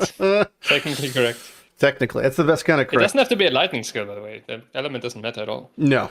I was just going based off what people are using. Unhinge. The large AoE skills are always fun. Yeah. I love AoE. I used to play Carcass Jack every build. Yeah. Yeah. Become a Ice Nova main. Carcass Thanks, Jack, League. not so good. But you know what is The well, big problem about Ice Nova build is the visibility. that's I was going to say you can't fucking see. Yeah, invisible. That's the MTX. I'll pay $20 for an MTX if I can see the I ground. have, me play the I have a Celestial Ice Nova. It's fine. It's Doesn't gonna be it just great. make it worse? Whatever. No comment. No comment on. There's oh, it's gone. Whatever thought that was, totally gone. Well, another question, I guess, is What about the Q&A? Oh, okay. well, it was. We already answered most all of your question that was there. I was going to ask you a question, which was, what other since you're not playing Pathomore, what other games are on your radar before next league? I'm currently playing Valheim. Okay, Like by halfway yourself through a playthrough. or Yeah, I'm playing by myself on stream for like the last week now. okay? And probably going to take another week or so. What boss you on? And then I'm just starting the Mistlands. Oh, okay. I just killed the Plains boss, and now I'm completely blind now. I have no idea what's going to happen. Have you been leaving yourself logged in a game with a weight on your mouse you could punch a rock to gain punching levels? No. What No. a noob. I play with a standing desk. Whenever I have to walk to my next ore patch, I walk IRL as well. So I'm Jack now. Oh shit, you got calves that can crush a watermelon? Yeah. Oh my god. Because you do a lot of walking and mining in that game, I'll tell you The things I do to be that PoE was melon. grinding, but What? then I discovered Valheim. Well, that sounds good. What about after Valheim? Yeah, not really sure yet. Hades 2 is there, right? That just came out. You could touch Hades grass. 2 is- You know, you can do that. You can go I live haven't life. seen that game. Is that on Steam? It might be. It might be on Switch. Switch only. What are you up to? What are you playing? I'm playing Elden Ring. Oh yeah, but Shadows of the Erd Tree. already done soon. Like, how much more content is there? A lot. I have one boss left of the. I don't want to say anything because it's spoilers everywhere. But I have one large boss left. But there's like so much. But I mean, we still have a month until the next league, right? Yeah. So I that expansion is probably like 40 hours of gameplay, right? And then what I'm gonna do again, which I just finished doing, but I'm gonna do it again, is I'm doing a region locked all boss run. So I do every What does that region. mean? I do every region in order of level until I full clear that region, and then I move on to the next one. So, for example, I have to kill every boss in the very first area, then I can move on to the slightly next area, then do that until Is that different than you would normally play the game? I haven't played Yep. it. Yeah, well, there's 180 bosses, or now it's like 200 bosses in Elden Ring. Most people kill like 30, and they just run around and skip stuff, and they don't do it in order. So they'll like imagine going from Act 1 right to Act 10, and then clearing Act 2 through 9 after you're overpowered. Like it would be a totally. Why would you do that? That sounds terrible. Because imagine, yeah, it ruins your experience. That's how most people play Elden Ring. That's most people play those. I thought you were playing a terrible way. No, So no, you're no. playing the I'm right playing way. it. I'm playing it It's like you the fully way play Act 1 and you do, Miyazaki like, every- intended. Yes. Oh yeah, so you're basically doing like a playthrough where you kill every single monster in Act 1. Correct. Before you move to Act 2. That is correct. Yeah. Okay. So what it means is I have to fight every hard boss on level or slightly under level as I'm I approaching mean, that them. sounds like the perfect way to play the game. It is, but it just takes a lot of time and a lot of skill, so that's why it's a little harder. That's more fun. That's why I made this whole fucking checklist for it, so I could, Sounds cool. go through with That that. sounds cool indeed. Leggy, how about yourself? I mean, I've been still playing a bit of PoE, like a week and a half ago, but I haven't played since. Like I still grinded some Maven, got like 5 uniques missing for the collection, but I kind of lost interest. I've been playing Risk of Rain too. Mm. So that game's good. I've been pushing like this mode called Eclipse, which is pretty much the game, but with added difficulty, which is like there are 8 levels of the added difficulty, and like each level compounds on each other. So I just finish the thing on one character, and it's like character based, and there's multiple characters in the game. So I literally finished last Eclipse level before the podcast what's today. What's the name of the that guy with the hammer that has a gray hammerhead shark head? It's called Mithrix. So that's one of the last bosses. Yeah. Yeah. I did a couple runs on screen, and I did that, and that was hard. And he was coming after me with a vengeance. Yeah, it's a really cool game. Like if no one tried it before, I can really recommend it, because like every run kind of feels differently, that one's and good. Like you get a lot of randomness. And have you played Gunfire? You have to. I did not. I did see the game, but very similar vibes. Very similar vibes. Would recommend as well. Have they add a lot of content to Risk of Rain 2? Because I think I've played it many years ago when it came out. Yeah, there's also mod packs and stuff you could do. Yeah, like you can do mods. There's like a lot of different mods. Like there is like the thing that I played. There's like basic game, and there's also like Simulacrum. Not to mistake it with wave based. So it's like wave based thingy. So they actually had some references to PoE. So that's kind of cool. But yeah, definitely recommend the game. Like a lot of characters. Yeah, they literally have a hunter. Yeah. So. Really fun game, really like dynamic, a lot of like different play style that are like melee characters, range characters. Very cool. Definitely recommend. Awesome. Any last things you guys want to mention before we call it? It went a little longer than I anticipated, but I guess we could probably just talk forever. Legi just mentioned this. Like, have you guys made any progress recently? Have you guys, like, how far you guys? First off, how dare you? I actually got a -1 in my last video, but oh no. Well, I was showing off I'm about to start grinding for Angler's Plat, and as a demonstration, I was talking about fishing rods, and I ancient orbed my Song of the Sirens to show that I could become Reefbane, and I forgot that I can't ancient orb it back, so I have to just get a couple more. I'm missing like two div cards now. It's not very hard to get, but I also just scour chancing a little bit during stream to see if I could get one. But so that's illegally a -1, but.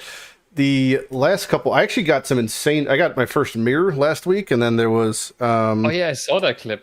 You got that was really goofy because it was dropped off of Katarina, right? So I'm doing juiced 17s for more rare modifiers, right? So every single map has more rare mods. They're all back to basics, all reliquaries. Because I'm trying to get that fucking staff from Affliction. That's just unconscionably rare. The Burden of Shadows, right? And then Katarina drops a mirror, which is like. The map had no quant, had like no rarity. So it was almost basically just like a natural drop of a mirror. If it was up for rare, it would have been like, oh, that kind of makes sense, but like the boss drop was so weird. The last big uniques I got, I did like 1 million rogue markers, and I got Replica Shroud of the Lightless, which was huge. That one's very rare. And then Tukohama's Shield also, which was, I'm just missing I think 2 from Heist now, including Bated Breath, but that's gonna be a while. I think that's basically it. Then the only uniques I'm missing is just I'm missing an Utmost piece and then the Maven Wand from Ubers, but that could be forever. So who knows? So we're all missing the Maven Wand, right? Yeah. I think I'm at like 30 kills or something, 40 kills. I'm sure next league though, because we're all gonna do a Uber Maven to get our gems, and then we're gonna all find it. Still missing Echo Forge, to be honest. So that's terrible. That's like. Oh no. I know. I did like 400 Mavens and never got one, and it's still a 0.5 fucking drop rate off a normal Maven. So it's just sad. What are you say, Legi? For the wish list thing that Manni mentioned, like I really hope they add more 17s. Like I really like the the system that skews the fragments for which 17s to run. I think that's another big W of this patch. And if there are just too few of them, so if they add like 3 or 4 more, it's gonna be great. I think I can see them also because there's like amazing. A couple uniques that could be definitely taken to the next level. Like when they did Yoke, my first thought was, man, I bet you they're gonna do Gloomfang next for like that same level of amulet. They're gonna like kick up a notch, or like they did Mana Storm. So I'm assuming they're gonna do Mistwall, because that's like the other one of that shield. So I could definitely see them like doing a lot of those like higher.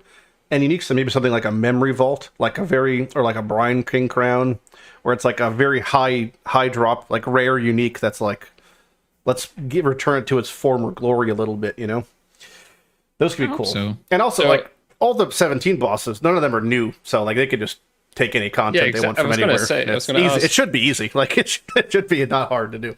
What would be some candidates for new T17s? Well, they took a heist boss. I think they could take another heist boss. I'd love to see Nashta, because she's extra mean. Way too rippy, dude. She's extra. So people I would say 99% of players have never fought Nashta, so they don't even realize that. There's one of the unique contracts. You have to fight Nashta, the lady who gives you the far shot helmet thingy. But she like has some sort of weird scaling where she hits so much harder than like someone her level should be hitting. So I'd love to see that in 17, just one-shotting every character in the game. How about that pirate boss from Heist? That'd be cool also. Fighting him, yeah, the big wave. Yeah. The wave. I was blown away when I first fought him. That was actually so that's fun. Admiral Darna, yeah. Someone just mentioned him in chat. Yeah, that's a cool one. He's pretty cool. Yeah, there's definitely... Every time someone mentions Nashta, I just see Karn trying to get his Spectral Helix helmet and dying to Nashta. It's just... She's so rippy. I don't know what happened there. She's so rippy. She has some weird like lightning strike nonsense that she does that just like triple. I don't even know. That'd be cool. There's they could. I guess it could be a breach related one. Oh, you know what they should take then? What's his name? Zestuatl, the combined one. Oh yeah, the Xesh-Ula, yeah. Yeah, that'd be a cool one. Actually. That'd be a cool one to see. Who else is there? I would like some kind of like triple Delph boss. All three Delph bosses at once. Or maybe fight Calm and Duress at the same time. That'd be kind of thematic. Oh, that would be amazing. Yeah. Calm and Duress at once. And then halfway through the fight when they both die, Kitava shows up. I've been playing too much Dark Souls. I need second phases. Are there any bosses that got removed over time? Like Pale Court. Pale Court's Pale gone. Court. Yep. Okay, but they suck ass. Wow. I mean, they're just Metamorph exiles. didn't have anything. I guess they could do some kind of metamorph. They could just do a rogue metamorph and just add a couple zeros, and they'd be lethal as shit. Just constantly changing form and abilities. The King in the Mist, sure, David. I imagine he's going to come back from Ritual, though. That's so Ritual tied. That's got to just be a Ritual experience. I mean, there could be a Ritual themed T17 map, right? Sure. Like in that Dark Forest or something. that would be amazing. Yeah, that's super cool. The entire map, you're just running through the darkness, chasing the little wisps around. No. If you don't loot, you lose your loot. That's it. Vinktar Square, some of the unique map there's bosses. definitely the content out there for them to make more 17s, right? Yep. Surely there will be more. Oh yeah. Or another option would be, because right now you can target a Uber-boss from a 17, right? Yep. What if they could let us choose which one, so we don't have to run, because if we want to farm Maven, have to run Abominations night and day, right? What if I would love to run Fortress instead or something. I wish I could choose. Yeah. I can't. I think the choosing thing would be like kind of too OP and like not flavorful. Yeah. I guess everyone would play the same one then, right? Well, they could just give us a harvest. They could just give us a harvest fragment reroll, and that would solve your problem. I mean, I think what would solve it in my book, like I think they should just split fragments into sets of 2, right? Because like that now there are splits and sets of 3, right? So there's like 3 bound to like 1 boss to 3 fragments. If it's 1 boss to 2 fragments, I think that would be like more nice, concentrated. honestly. Like you almost always get one of those 2. Yeah. Yeah, I think that would feel really nice. It did feel like the weighting wasn't that big, kind of like it was probably like 2 to 1 or 3 to 1, but it was like you could easily go 4 or 5 maps in and like not see one of the fragments that this boss is supposed to be dropping, and it's like, all right, that's a bit of a bummer. I feel like if they like kind of concentrated or even like buffed the drop rate a bit, which I don't think it's maybe needed. We'll see. But like if the drop rate is concentrated, so you can target it even more, then it would make it feel nicer. Yeah. I think what other bosses were removed from the game now. Not many. Most of them have made it in. Arundus stuff. There's nothing really there. Unique enemies, but not really bosses, right? No. Also, they kind of added the mobs to some maps. I mean, they could totally do a Perundus based T17, I think, though. Yeah, they could do Perundus and call it the Perundus Mana map. Yeah, I was thinking about the Oshabi one where you fight Oshabi with all 3 beasts. Like every time Oshabi phases, she spawns one of the bosses. Kind of like how the expedition one is, where every time you fight, it just spawns a different boss. That'd be cool. I like when they combine them. Like, so, like if you think of Delve as all the Val, just like the Val architect, you could do like something like Adziri, then like the Val boss there, and then like Ultimatum or something. I don't know, Trial Master. Surprised there's no Val theme tier 17. That would be perfect. They could make it a Val Temple tile set. They love Val Temple tile sets. Yeah, they do. It's like their favorite thing is little nuggets of walkways that we can't attack. I mean, they could also bring some PoE2 textures and shit in, right? They have. It's called Scourge. Yeah. Yeah. All those, you could visibly see their higher models and quality. That's and true. Trial of the Ancestors and Affliction. Yeah. Oh, they could totally do Trial of the Ancestors based tier 17. You have to well, fight right? all There's so 10. many bosses there. All 10 of them in a row. Wave I wish content. there was more randomness in those tier 7. Like, it should spawn a random boss. I feel like it should be the same with the Citadel as well. It's just always the same, right? It doesn't even randomize the order, does it? But more randomness would be cool in that boss fight. That would be nice. Yeah. Are you happy with the drop rates being 5% for their uniques? Yeah. Yeah. I think initially we thought it's hard to get to 17s, but now that we know more about how they drop and like strats if it's like getting no more back to basics, it'll be a little harder. I feel like. Not really. It's all about the card really, strats, really. No more card target a specific. Remove card the fact that from the game.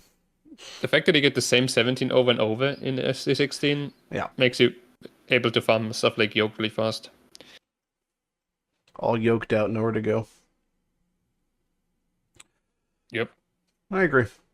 Well, we'll see yeah. We'll meet again for the next podcast that announces a Circle League. It'll be no complexity and tons of polish. The league is most likely going to be on July 26th, I think they said. Probably, yeah. Probably, yeah.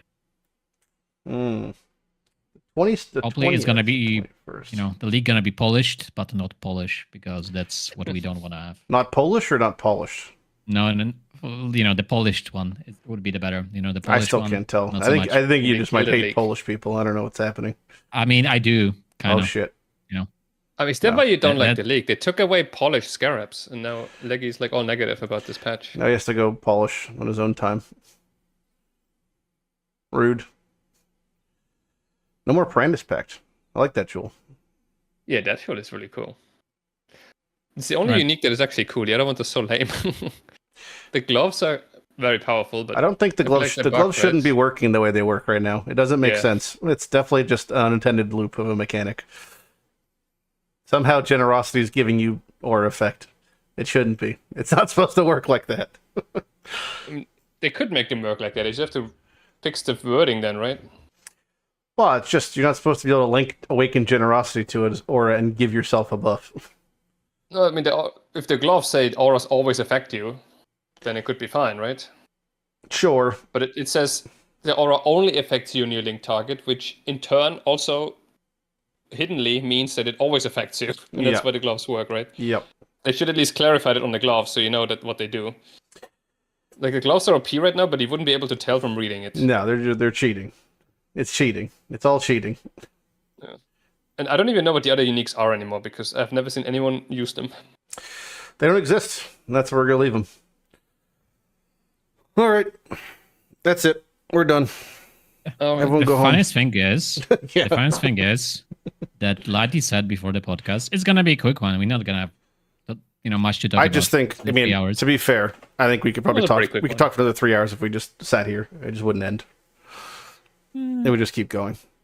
You say that, and then another hour would go by. I have it. You'd say it again, another hour would go by. I have enough of you already. But wow, that's about as rude. He left. He left us. He didn't even say goodbye. All right, well, that's it. Say goodbye, Manny. Goodbye. Goodbye, Manny. Goodbye. Goodbye. See you again next month. Adios.